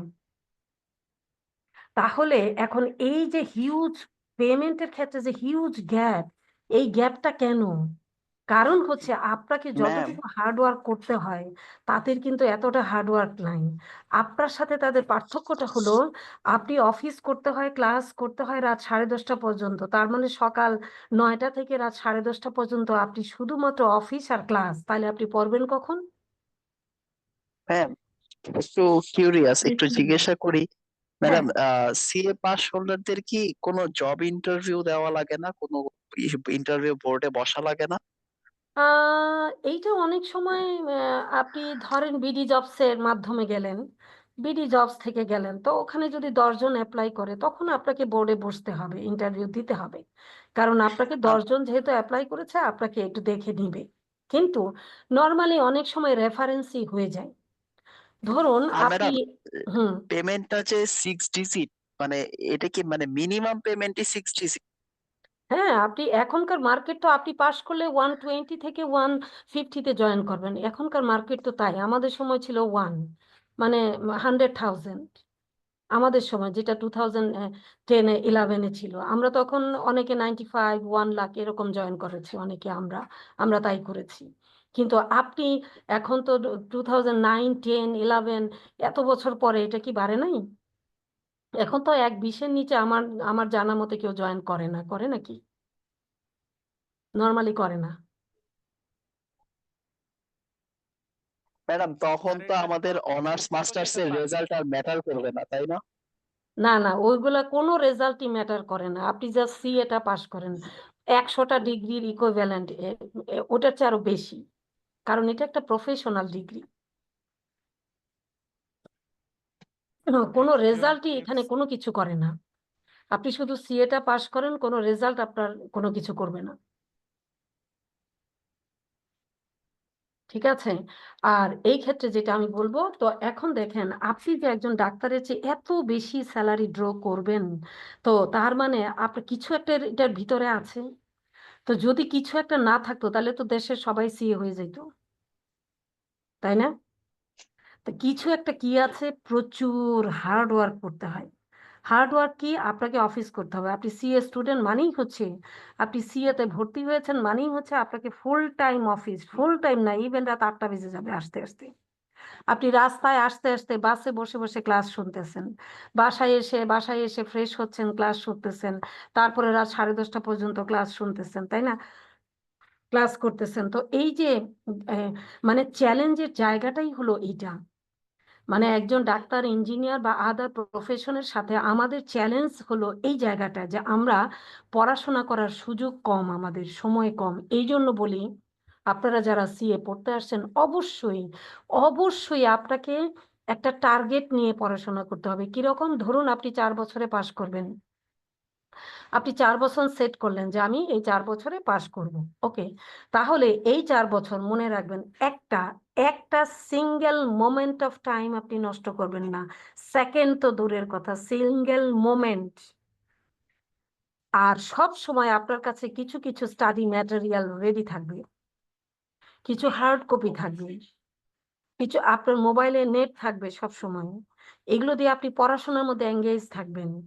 আপনি ধরুন কিছু একটা বই থাকবে বা কিছু শীট থাকবে যেটা আপনি পড়াশোনা করবেন। কোথায়? আপনি হাঁটতেছেন, আপনি বাস স্টেশনে দাঁড়িয়ে আছেন বাসের জন্য, 10 মিনিট লেট হচ্ছে, আপনি একটু দূরে, একটু পিছন দিকে গিয়ে, একটু দূরে সরে দাঁড়িয়ে আপনি সেখানে দাঁড়ায় দাঁড়ায় পড়তে থাকেন। আপনি মেট্রো রেল আসতে 6 মিনিট আছে, আপনি 6 মিনিট দাঁড়িয়ে দাঁড়িয়ে পড়তে থাকেন। আপনি মেট্রো রেলে উঠে বসছেন, বসার সুযোগ পেয়েছেন, এবার আপনি পড়তে থাকেন। হ্যাঁ, মানে সিএ পড়া মানে হচ্ছে আপনাকে ধৈর্যশীল হতে হবে। আপনার মধ্যে ধৈর্য নাম্বার 1 হচ্ছে সিএ পড়ার জন্য। হ্যাঁ, এখন আমি যদি বলি আমার বাচ্চাও সিএ পড়ে, আমার বড় বাচ্চা। হুম, ও 3টা পরীক্ষায় বসেছে, ও আইসিএডব্লিউ থেকে পড়ে। হুম, ইংল্যান্ডের যে Institute of Chartered Accountants of England and Wales, সেখান থেকে পড়ছে। ও 3টা পরীক্ষায় বসছে সার্টিফিকেট লেভেলের। তো ওই 3টা পরীক্ষা ও 21 দিন ছুটি পাইছে ফার্ম থেকে। ও গত 7 দিনে গত 7 দিনে সারা রাত সারা দিন শুধু কিছুটা সময় ঘুম ছাড়া সারা রাত সারাদিন পড়াশোনা করেছে এবং 3টা পরীক্ষার মধ্যে 2টা অলরেডি তার আলহামদুলিল্লাহ হয়ে গেছে। তা এখন আজকে সে অফিস করেছে, এসে অফিসে এসে গাড়িতে আসতে আসতে ঘুমায় গেছে। আমি বলেছিলাম যে আসার সময় একটা জিনিস আর কি নিয়ে আসতে, কয় আম্মু আমি গাড়িতে উঠে ঘুমায় গেছি, কারণ সে গত 21 দিন ধরে এত কম ঘুমাচ্ছে। তো আপনাকেও সেরকম করতে হবে। আপনি যখন পরীক্ষা কাছে আসবে আপনি 4 ঘন্টা ঘুমাবেন, 5 ঘন্টার বেশি ঘুমাবেন না, ঠিক আছে? 5 ঘন্টার বেশি ঘুমাবেন না, আপনি ভোরে উঠে যাবেন, উঠে পড়াশোনা করে দেন যাবেন। তো এগুলো গেল বিষয়। আরেকটা জিনিস হচ্ছে ওই যে ইংলিশের কিছু টিপস আমি আমার পিএটিসি ক্লাসে দিয়ে থাকি। আপনাকে ইংলিশটা অফকোর্স ডেভেলপ করতে হবে। আপনি যে 1,20,000 থেকে 1.5 লাখ টাকায় জয়েন করবেন, আপনার মধ্যে 4টা কোয়ালিটি লাগবে। নাম্বার 1 কোয়ালিটি হচ্ছে আপনি সিএ পাস করতে হবে আইসিবি থেকে। এরপরে আপনার কাজগুলো ভালোভাবে জানা থাকতে হবে, শেখা থাকতে হবে। কোথা থেকে? ফার্ম থেকে। তার মানে হচ্ছে আপনি যে ফার্মে কাজ করবেন কোনো অবস্থাতেই আপনি মনে করবেন না যে আপনি এই কাজটা স্যারের জন্য করছেন। আপনি মনে করবেন এই কাজটা আমি আমার জন্য করছি, আমি নিজে শেখার জন্য করছি। ঠিক আছে? এই নিজের মনে করে আপনি সব কাজ করতে করতে করতে করতে করতে করতে এক্সপার্ট হয়ে যাবেন কাজে। আচ্ছা, এরপরে কি লাগবে? আপনার কম্পিউটারের বেসিক যে নলেজ গুলা, ফাংশন গুলো, এগুলো জানা থাকতে হবে। কি কি? স্পেশালি এমএস অফিসের কি আসছে, এমএস অফিসের যে ফাংশন গুলো আছে, এমএস ওয়ার্ড, এক্সেল আর পাওয়ার পয়েন্ট, এই 3টা আপনার আঙ্গুলের মাথায় থাকতে হবে, একদম রেডি থাকবে। এরপরে আরেকটা কোয়ালিটি কি? আপনার ইংলিশ জানা থাকতে হবে, আপনার লিসেনিং, রাইটিং আর কি আছে, স্পিকিং, তাই না? এই কোয়ালিটি গুলো আপনার মধ্যে থাকলে তখনই আপনি 120 থেকে 150-তে জয়েন করবেন। বুঝতে পেরেছেন? সো এই কোয়ালিটি গুলো আপনার এই সময়ের মধ্যে, আপনি 4 বছর টাইম নেন। এই 4 বছরের মধ্যে আপনার, এখন কথা হচ্ছে আপনি ভালো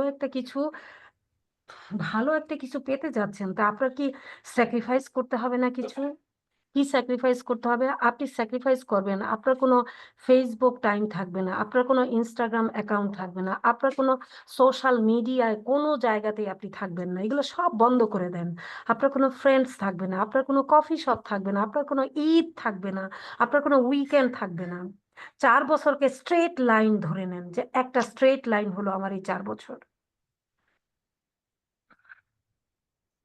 আর এর মধ্যে আমি বলেছি, যারা আমার পিএটিসি ক্লাসে অ্যাটেন্ড করেছেন, আমি বলেছি 4 বছরের পরে 2 বছর চাকরি করবেন। 2 বছর চাকরি করে আপনি গাড়ি কিনে নিজের গাড়ি নিজে চালাবেন আর অফিসে যাবেন, দেখবেন কত ভালো লাগে। ঠিক আছে? সো এই যে বিষয়গুলো, এই যে স্যাক্রিফাইস গুলো আপনি করবেন, স্যাক্রিফাইস গুলো না করলে কিন্তু আপনি পাবেন না। বিকজ আপনার দিন তো, আপনি টাইম তো বাড়াইতে পারবেন না। 24 ঘন্টার দিন কি আপনি 48 ঘন্টা করতে পারবেন? পারবেন না। তো আপনাকে কি করতে হবে? এই জায়গাগুলো থেকে টাইম সেভ করতে হবে ডেইলি, অর্থাৎ বিজনেস ডেতে আপনাকে কি করতে হবে? 4 থেকে 5 ঘন্টা অবশ্যই পড়তে হবে, 4 থেকে 5 ঘন্টা, 4 থেকে 5 ঘন্টা পড়বেন। আর উইকেন্ড যখন আসবে, শুক্র শনিবারে বাসায় থাকবেন, কোনো মেহমান নেই, মোট কথা আপনি এখন আনসোশাল হয়ে যাবেন। আপনার ফ্যামিলিকে বলে দিবেন যে আমি এখন এগুলা কোনো কিছুতে থাকবো না, বিকজ আমি পাস করতে চাই।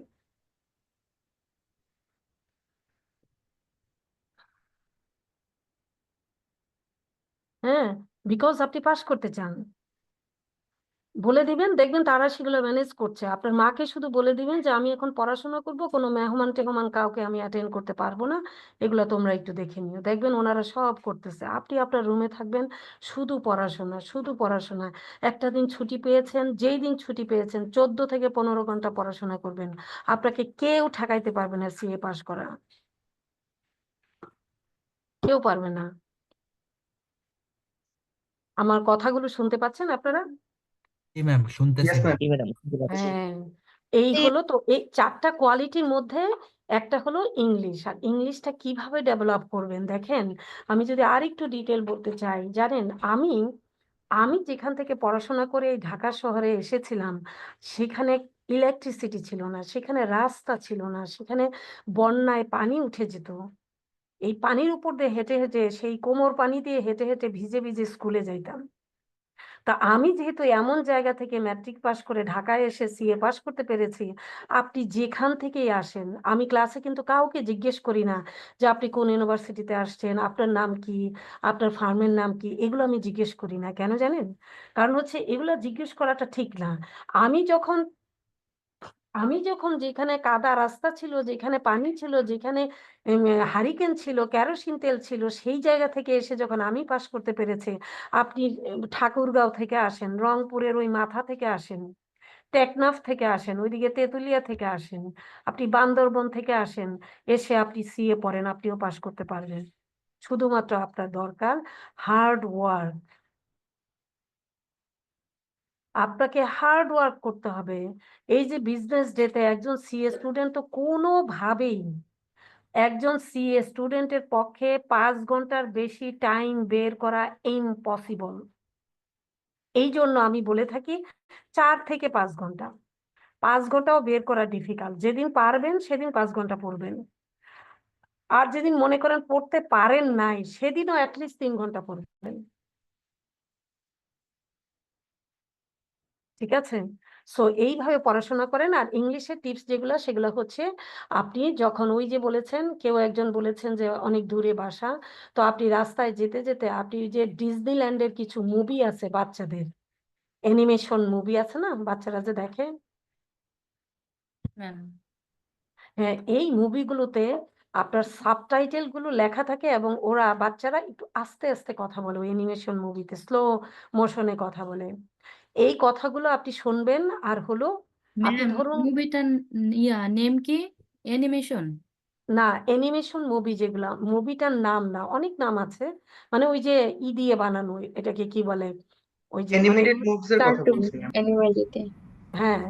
তো এই মুভিগুলাতে আপনি, আপনার ওই বাচ্চাদের মুভিগুলা দেখবেন স্লো, ভেঙে ভেঙে কথা বলে। অত স্পিডে কথা বলে না। তো ওই কথাগুলো আপনি ইয়ারফোনে শুনবেন আর হলো সাবটাইটেল গুলো পড়বেন।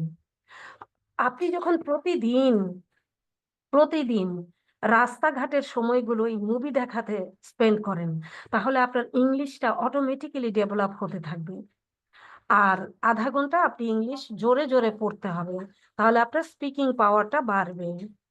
কিরকম? ধরুন আপনি সার্টিফিকেট লেভেলের আপনি অ্যাসুরেন্স বইটা বের করলেন, অ্যাসুরেন্স বইটা ওপেন করে আপনি জোরে জোরে পড়তে থাকেন, শুধু পড়তে থাকেন। আপনি দরজা জানালা বন্ধ করে পড়েন। মানুষ আপনাকে পাগল বলুক, কিচ্ছু যায় আসে না। মানুষ আপনাকে আনসোশাল বলবে, তাতেও কিছু হয় না। পাশ করে ফেললে তারপরে আপনি দেখবেন সব ঠিক হয়ে গেছে। আপনি ওই রাস্তাঘাটে, ওই রাস্তার পাশে ওই চায়ের দোকানে বসে আধা ঘন্টা বসে বসে, ছেলেরা সিএ, ছাত্ররা ছাত্রীরা দেখি বসে বসে আইসিবির পাশে পিএটিসি ক্লাস থেকে বেরোয় আধা ঘন্টা টাইম নষ্ট করে 1 কাপ চা খেতে, রাস্তার পাশে বসে বসে। আপনি কেন রাস্তার পাশে বসে চা খাবেন? আপনি সিএ পাশ করে হোটেল সোনারগাঁয়ে কফি খেতে যাবেন ফ্রেন্ড নিয়ে, সেটা চিন্তা করেন কেমনে যাবেন। এইগুলো আজে বাজে সময় নষ্ট করে বন্ধ করে দেন, এইগুলা সময় নষ্ট করা বন্ধ করে দেন, পড়াশোনা করেন।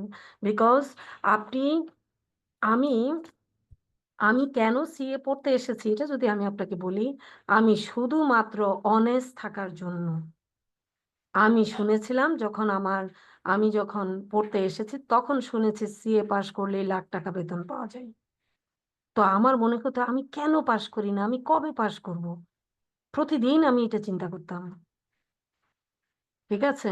সো এই যে সিএ পাস করাটা, আপনি আপনি যদি সিএ পাস করতে পারেন, তার সাথে ওই 3টা কোয়ালিটি, তো আপনার জন্য এখন কিন্তু পড়াশোনাটা অনেক ওপেন। কিরকম? আমাদের সময় কিন্তু কি ছিল,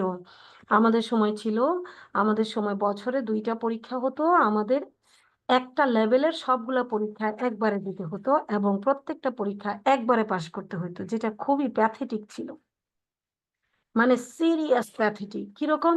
আমি লেভেল 2-তে আমাদের সময় বলা হতো প্রফেশনাল এক্সাম 1, 2, 3 এরকম। 2-তে 4টা সাবজেক্ট, 4টার মধ্যে আমি একবার 3টাতে ডি পেয়েছি আর 1টাতে ডি পেয়েছি, এই জন্য আমি ফেল করেছিলাম। আর এখন আপনাদের সময় কি সুবিধা, আপনি তিনটাতে বি পেলেন, তিনটাতে পাশ করলেন, বি পেলেন, দ্যাট ইজ আপনি পাস, বাকি আর একটা রয়ে গেল, ওইটা পরীক্ষা দিবেন। তো আমাদের সময় যে প্যাথেটিক বিষয়গুলো ছিল এগুলো কিন্তু এখন নাই। সুতরাং আপনারা চাইলেই পারবেন। আপনারা পড়াশোনা করেন। আমি ভ্যাট পড়াই যখন, আমাকে অনেকে ক্লাসের শেষের দিকে বলে যে ম্যাডাম এত লম্বা আইন, এতগুলো সেকশন কিভাবে মনে রাখবো, একটু কি কমিয়ে দেওয়া যায় না? তা আমি বলি পড়তে থাকেন। তা আবার বলে ম্যাডাম একটু শর্টকাট করে দেওয়া যায় না? আমি বলি পড়তে থাকেন। তা আবার বলে ম্যাডাম পুরাটা পড়বো? আমি বলি পড়তে থাকেন। তার মানে হচ্ছে এখানে শর্টকাট রাস্তা নাই, শর্টকাট বলে কোনো কথা নাই এখানে। আপনাকে পুরাটাই পড়তে হবে এবং সিরিয়াসলি ইন ডেপথ ভালোভাবেই পড়তে হবে, তারপরেই আপনি পাশ করতে পারবেন।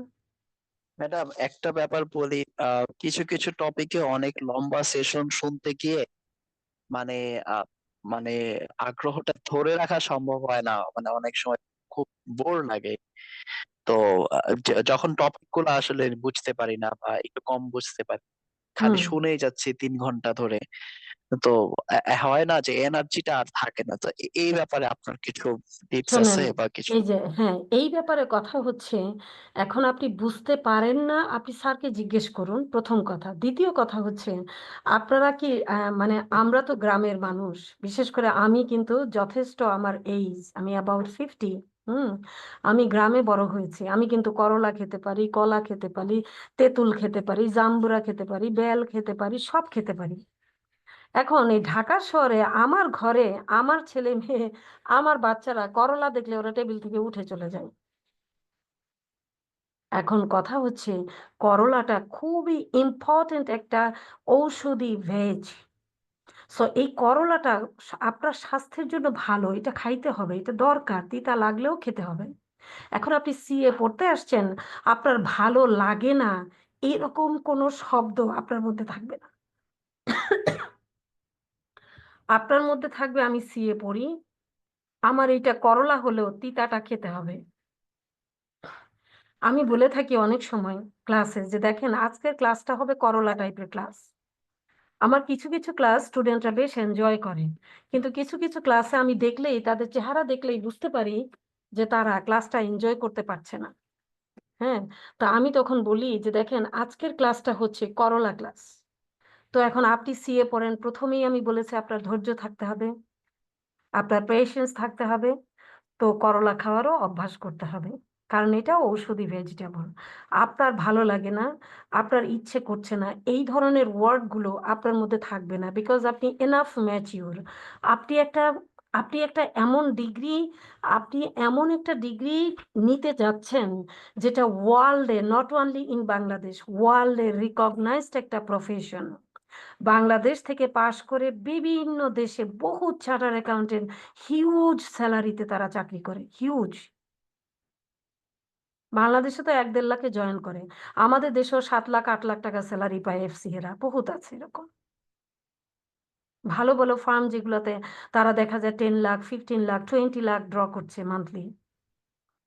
তো এইটা যদি হয় আমাদের দেশের সিনারিও, আপনি যখন ডলারে পেমেন্ট রিসিভ করবেন, আপনি যখন ডলারে রিসিভ করবেন, আপনি যখন পাউন্ডে রিসিভ করবেন, তাহলে সো আপনি এমন একটা ডিগ্রি যেখানে আপনি চাচ্ছেন যে হ্যাঁ আমি সারা জীবন ধরে আমি এই 4টা বছর কষ্ট করব, সারা জীবন এনজয় করব ইনশাআল্লাহ, এবং আমি অনেস্ট থাকবো, আমার আনইথিক্যাল কিছু করা লাগবে না। একজন বিসিএস ক্যাডার কত টাকা স্যালারি পায়? যারা ধরেন পুলিশ প্রশাসনের দিকে আছে, আমি ও শতটা বুঝি না, আমি কিন্তু জীবনে বিসিএস পরীক্ষা দিইনি, আমি জীবনে কোনো সরকারি চাকরির জন্য অ্যাপ্লাই করি নাই, বিকজ আমি চেয়েছিলাম চার্টার্ড অ্যাকাউন্টেন্ট হইতে, কারণ আমি অনেস্ট থাকতে চাই। আমি কোনো ঘুষ খাবো না, আমি কোনো সুদ খাবো না।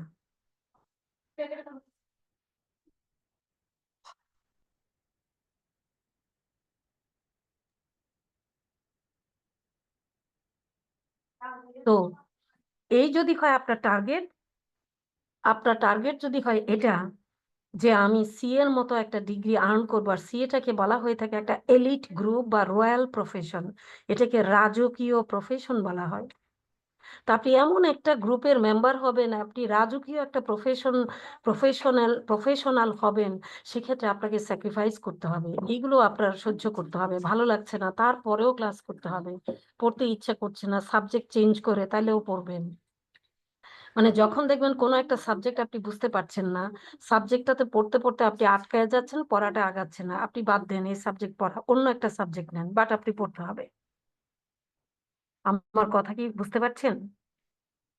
আপনি ক্লাসে জি বুঝতে ম্যাম, পারছেন জি বুঝতে না, ম্যাডাম। হ্যাঁ স্টিল আপনি Yes. শুনতে থাকুন, শুনতে শুনতে দেখবেন একটা জায়গায় কিছু একটা হলেও বুঝতে পেরেছেন। আপনি যখন একেবারেই বুঝতে পারছেন না, স্যারকে নক করেন, স্যারকে কোশ্চেন করেন, ঠিক আছে, বাট আপনার পড়তে হবে, আপনার শিখতে হবে, আপনার শুনতে হবে, ওই যে করলা টাইপের ক্লাস হলেও করতে হবে, বিকজ ম্যাডাম, আপনি সিয়ে পড়েন। এই জায়গাগুলোতে কি আমরা ক্লাসের বাইরে স্যারদের সাথে কি যোগাযোগ করতে পারি? মানে এখন পরবর্তীতে কেউ স্যার যদি আপনার ওই টপিকটা আমি বুঝতে পারি নাই, তখন এখন কি তারা বিরক্ত হবেন কিনা, না, বা এখন এটা এইটা হচ্ছে কি, ধরেন বেশিরভাগ চার্টার অ্যাকাউন্টেন্ট অনেক বিজি থাকেন। ধরুন সিম্পল ভাবে 1.5 লাখ টাকা আপনাকে স্যালারি দিবে, নিশ্চয়ই আপনাকে দিয়ে 1.5 কোটি টাকার কাজ করাবে, তারপরে আপনাকে স্যালারি দিবে। সুতরাং আপনি সিম্পল ভাবে মনে রাখবেন, চার্টার অ্যাকাউন্টেন্ট যারা অফিসে থাকে প্রচুর রেসপন্সিবিলিটি থাকে। একজন 7 লাখ টাকা স্যালারি ড্র করে, তার দায়িত্ব সেরকম 7,700,000,000 দায়িত্ব তার হাতে থাকে। সুতরাং সে কন্টিনিউ প্রেসারে থাকতে হয়, কাজে থাকতে হয়, ব্যস্ত থাকতে হয়। তারা যদি আপনি যদি তাকে নক করেন, সে তো কোনোভাবে সময় দিতে পারবে না, সুতরাং এটা সম্ভব না। এখন ধরুন কেউ যদি আপনাকে অ্যাক্সেস দেয়, আপনি তাকে একটা মেসেজ করতে পারেন যে স্যার আমি এই বিষয়টা ক্লাসে বুঝতে পারিনি, আমি কি আপনার সাথে 5 মিনিট কথা বলতে পারি? এখন সে যদি এগ্রি করে আপনি তখন করতে পারেন, ঠিক আছে। বেশিরভাগ চার্টার অ্যাকাউন্টেন্ট তারা জবে আছে অথবা প্র্যাকটিসে আছে, তারপরে এসে ক্লাস করায়, ঠিক আছে, সবাই, বেশিরভাগ না সবাই। সুতরাং এই জন্য আপনি আলাদা অ্যাক্সেসটা নেওয়ার মতো চিন্তা না করে আপনি চিন্তা করেন যে আমি ক্লাস থেকে কিভাবে বুঝবো। আপনি প্রয়োজন ক্লাসের বিগিনিং এ সব সময় জয়েন করে ফেলবেন, ক্লাসের শুরুতে। এখন আমি একটা বিষয় বুঝাচ্ছি, আমি কতক্ষণ 5 মিনিট আগে থেকে শুরু করেছি, আপনি 10 মিনিট পরে জয়েন করলেন, তাহলে আপনি তো প্রথম থেকে বুঝেন নাই, তো এটা আপনি কেমনে বুঝতে পারবেন? এই ক্ষেত্রে তো আপনি আমাকে জিজ্ঞেস করলেও আমি বিরক্ত হয়ে যাব যে আপনি লেটে জয়েন করেছেন। সুতরাং আপনি সিএ পড়েন, আপনি পথে ঘাটে মানে রাস্তায় বাজারে, আপনি মেট্রো রেলে বাসে বসে বসে পড়াশোনার মতো ধৈর্য এবং আপনার ওইরকম থাকতে হবে, ওইরকম মেন্টালিটি থাকতে হবে, বিকজ আপনি সিএ পড়েন। আপনার করলা ক্লাস করতে হবে বিকজ আপনি সিএ পড়েন। বুঝতেছেন না স্টিল আপনি ধৈর্য সহকারে শুনতে হবে বিকজ আপনি সিএ পড়েন। সিএ দের জন্য আপনি কি জানেন যে আপনি রাস্তাঘাটে দেখবেন কোচিং সেন্টারের অভাব নাই, অমুক কোচিং তমুক কোচিং, কত যে কোচিং সেন্টার। এই গ্রিন রোডের দিকে, আমার বাসাটা হলো গ্রিন রোডে, ধানমন্ডি 6-এর এই পাশটায়, হ্যাঁ, না 5-এর এই মাথার দিকে, সো এই কোচিং সেন্টারের জ্বালায় দেখবেন সাইনবোর্ড কোচিং সেন্টার। আপনি কি দেখেছেন কোথাও যে এরকম সি এর জন্য কোচিং সেন্টার আছে? কয়টা কোচিং সেন্টার পাবেন আপনি? ম্যাম, একটাও দেখি নাই তো। একটাও দেখেন নাই। সুতরাং বি কেয়ারফুল, আপনি ক্লাস থেকেই বুঝতে হবে। তা আপনি ক্লাসে লেটে জয়েন করলে কিভাবে বুঝবেন বলেন আমাকে? ম্যাডাম, আমি বিশেষ আরেকটা করে, হ্যাঁ আরেকটা একটু জিজ্ঞেস করি, এটা আপনি বিরক্ত বলেন। হবেন কিনা ম্যাডাম। কিছু কিছু ধানমন্ডি কিছু কিছু জায়গায় এসিসিএ লেখা দেখি, বুঝছেন? এখন আহ, ওইটা কি, মানে ওইখানে কি সি এর পড়াই পড়ানো হয় কিনা? No no no, that is different, ওটা আমাদের সাথে কিছু না। আচ্ছা। এবং ওইটার ভ্যালু আমাদের চেয়ে অনেক নিচে। অনেকে এখন বুঝে না, অনেকে আমার পরিচিত বেশ কয়েকজন এসএসসিএ পড়বে, সিএ পড়বে না, বলে এসএসসিএ বলে বেশি ভালো। তা এখন আমি, কেউ যদি একটাকে ভালো বলে আমি তো আর সেটাকে ই করতে পারি না, কিন্তু আপনারা তো সিএ স্টুডেন্ট, সুতরাং আপনাকে বলতে আমার কোনো ইয়ে নাই। ওগুলা অনেক দূরে, অনেক দূরে। মানে আপনি 1.5 লাখ টাকায় জয়েন করবেন, আমার সামনে আমার অফিসে এসএসসিএ কমপ্লিট করে লন্ডন থেকে এসে 35,000-এ জয়েন করেছে আমার সামনে। 2-1 জন আছে যে 2 লাখ 2.5 লাখ পায়, সেটা তো এক্সেপশনাল, কিন্তু কোনো সি আপনি পাবেন না যে পাশ করে এক এক এক এক 20-এর নিচে জয়েন করেছে, আপনি পাবেন না। কিন্তু বহুত এসএসসি আছে যারা 35,000-এ জয়েন করে লন্ডন থেকে ফেরত এসে। তা আপনি কি সেটাতে যাবেন? না স্যার, না ম্যাম ম্যাডাম, আমি শুধু জানার জন্য জিজ্ঞেস না করলাম। না ওটা টোটালি ডিফারেন্ট থিং। আচ্ছা আসেন, এখন যে কথাগুলো বলছি, যে কথাগুলো আমি বলার জন্য আপনার যে চ্যালেঞ্জের জায়গাটা আপনি ফেস করবেন। আপনার চ্যালেঞ্জ হলো আপনি টাইম ম্যানেজ করা, আপনার চ্যালেঞ্জ। ওই টাইমটাকে ম্যানেজ করার জন্য আপনি যা যা করা দরকার, আপনি ফ্যামিলি থেকে টোটালি আপনি জাস্ট আপনার বাবা মাকে বলে দেন যে আমি আগামী 4 বছর কোনো মেহমান আত্মীয় স্বজন কোথাও আমি যাব না, কারণ আমি পড়াশোনা করব। ঠিক আছে, বলে দেন। এরপরে আপনি একদম বিসমিল্লাহ বলে উপরওয়ালার নাম নিয়ে শুরু করে দেন। একটা দিনও গ্যাপ দিবেন না, মনে রাখবেন। পড়াশোনায় গ্যাপ দিলে আপনি একদিন গ্যাপ দিয়েছেন মানে 7 দিন পিছিয়ে গেলেন। আপনার জন্য বেড়ানো এখন মনে করেন হারাম। আপনার জন্য ঈদ বলে কিছু নাই, আগামী 4 বছর ঈদ টিদ কিছু নাই। ঈদের দিন আপনি নামাজ পড়ে এসে সেমাই খেয়ে বাবা মাকে সালাম করে বাস পড়তে বসে যান। বহুত সিএ এরকম আছে। আমার নিজের স্যার, উনি ঈদ করেন নাই। উনি কি এখন ঈদ করে না? ঈদের পরের দিন উনি যায় সিঙ্গাপুরে, ঈদ করতে যায় মালয়েশিয়াতে, দুবাইতে যায় মার্কেটিং এ ঈদের জন্য। তা এখন কি উনি ঈদ করেন না? তো আপনারাও এই স্যাক্রিফাইসটুকু করতে হবে। যদি স্যাক্রিফাইস করেন তখনই আপনার পক্ষে সম্ভব যে আপনি এরকম একটা ডিগ্রি আপনার করে নিতে পারবেন এবং আপনি লাইফটাকে এনজয় করতে পারবেন। আমি রিসেন্টলি গত মাসে একটা মিটিং এ গিয়েছিলাম আইসিবির, একজন বিসিএস হয়ে গেছে পুলিশ ক্যাডারে, সে সেখানে জয়েন না করে সিএ পড়তে আসছে এবং সে পাশ করেছে এবং সে ভালো স্যালারি এখন ড্র করে। তার ইন্টেনশন হলো ঠিক আমার মতো। আমি অবাক হয়েছি একটু শুনে যে আমারও ইন্টেনশন ছিল যে আমি কিভাবে বেশি টাকা আর্ন করব এবং আমি অনেস্ট থাকবো। মানে আমার টাকা লাগবে বেশি কিন্তু আমি অনেস্ট ভাবে লাগবে। তো আমি খুঁজতাম, খুঁজতে খুঁজতে খুঁজতে খুঁজতে আমি এটা পেলাম। আমি ছিলাম সায়েন্সের, আমার ইচ্ছা ছিল ডাক্তার হব। তো আমি এখন আমার মনে হয় কি আলহামদুলিল্লাহ যে আমি ডাক্তার হই নাই, আমি সিএ হয়েছি। শুকর আলহামদুলিল্লাহ, উপরওয়ালা আমাকে এখানে এনেছেন।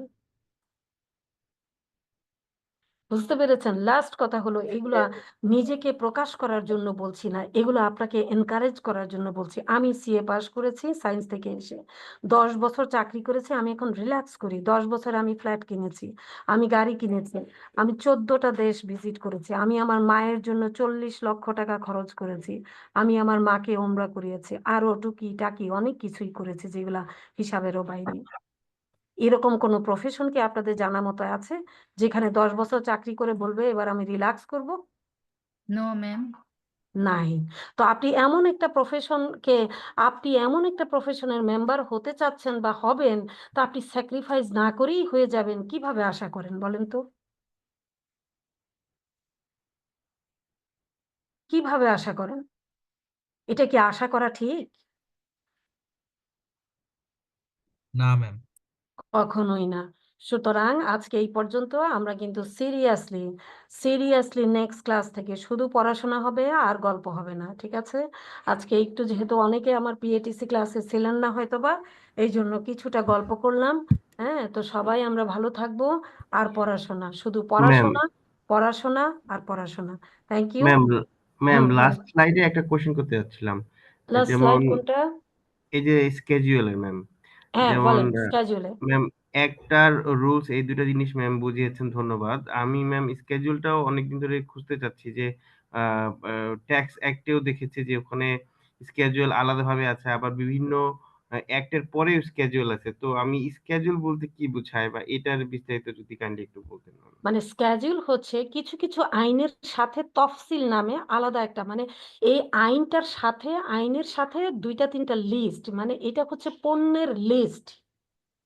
পণ্য এবং সেবাগুলোকে লিস্ট করে দিছে কিভাবে, যে স্ক্যাজুয়াল 1 হচ্ছে এগুলা এক্সামশন, মানে এগুলার উপরে ভ্যাট লাগবে না। এখন আপনি যদি ওই পণ্যগুলার বিজনেস করেন তাহলে আপনার ভ্যাট লাগবে না, সিম্পল কথা। এগুলা হচ্ছে স্ক্যাজুয়াল 1-এ থাকে। স্ক্যাজুয়াল 2 হচ্ছে সাপ্লিমেন্টারি ডিউটি। ওই যে বলেছে সিগারেট খাবেন তো 65% সাপ্লিমেন্টারি দিয়ে তারপরে খান। এই ধরনের লিস্টগুলো আপনি স্ক্যাজুয়াল 2-তে পাবেন। এরপরে স্ক্যাজুয়াল 3 হচ্ছে, মানে থার্ড স্ক্যাজুয়াল যেটা, এটা হচ্ছে ভ্যাটের স্ট্যান্ডার্ড রেট হচ্ছে 15%। এই 15% স্ট্যান্ডার্ড রেটের বাইরে এর বাইরে কিছু ট্রাঙ্কেটেড রেট আছে, সেই রেটগুলোর জন্য একটা স্ক্যাজুল, এটা হচ্ছে থার্ড স্ক্যাজুল। এটার মধ্যে রেট আছে কি কি? 5% আছে, 7.5% আছে এবং 10% আছে। এই তিনটা আছে, 5%, 7.5 এবং 10%। আচ্ছা, এই তিনটার বাইরে আরো কিছু স্পেসিফিক রেট আছে। কিরকম? একটা সিম কার্ড বিক্রি করলে 200 টাকা ভ্যাট, তারপরে আপনার একটা ফ্ল্যাট বিক্রি করলে 2% বা 4%। হ্যাঁ, এগুলো আমরা পরে পাবো। জাস্ট এইরকম আমি বুঝিয়ে দিলাম যে স্ক্যাজুল ম্যাম 3 মানে হচ্ছে ট্রাঙ্কেটেড রেট, মানে 5%-এ যত পণ্য আছে, 5% ভ্যাটের আওতায় যত প্রকার সেবা আছে, এগুলো ওখানে বর্ণনা করা, লিস্ট করা আছে। এগুলো হচ্ছে তফসিল বা স্ক্যাজুল। এখন এইটা তো আইনের ভিতরে বলতে পারবে না, আলাদাভাবে কি বলতে পারবে যে চালের জন্য অত, অমুক এইটার জন্য অত, ওই সিমেন্টের জন্য এত, সিম কার্ডের জন্য এত? এটা তো আইনের ভিতরে বলার কিছু নাই। ওখানে স্ক্যাজুল করে, মানে ঘর করে করে, টেবল করে করে জাস্ট ওখানে রেটগুলো আলাদাভাবে মেনশন করে দিয়েছে। এগুলাই কি বলা হয় তফসিল। ঠিক আছে? জি ma'am, thank you ma'am. Okay, thank you very much. সবাইকে ভালো থাকবেন, দোয়া করবেন। আল্লাহ হাফিজ। আল্লাহ আসসালামু হাফেজ। আলাইকুম। ওয়ালাইকুম আসসালামু আসসালাম। আলাইকুম। ওয়ালাইকুম সালাম।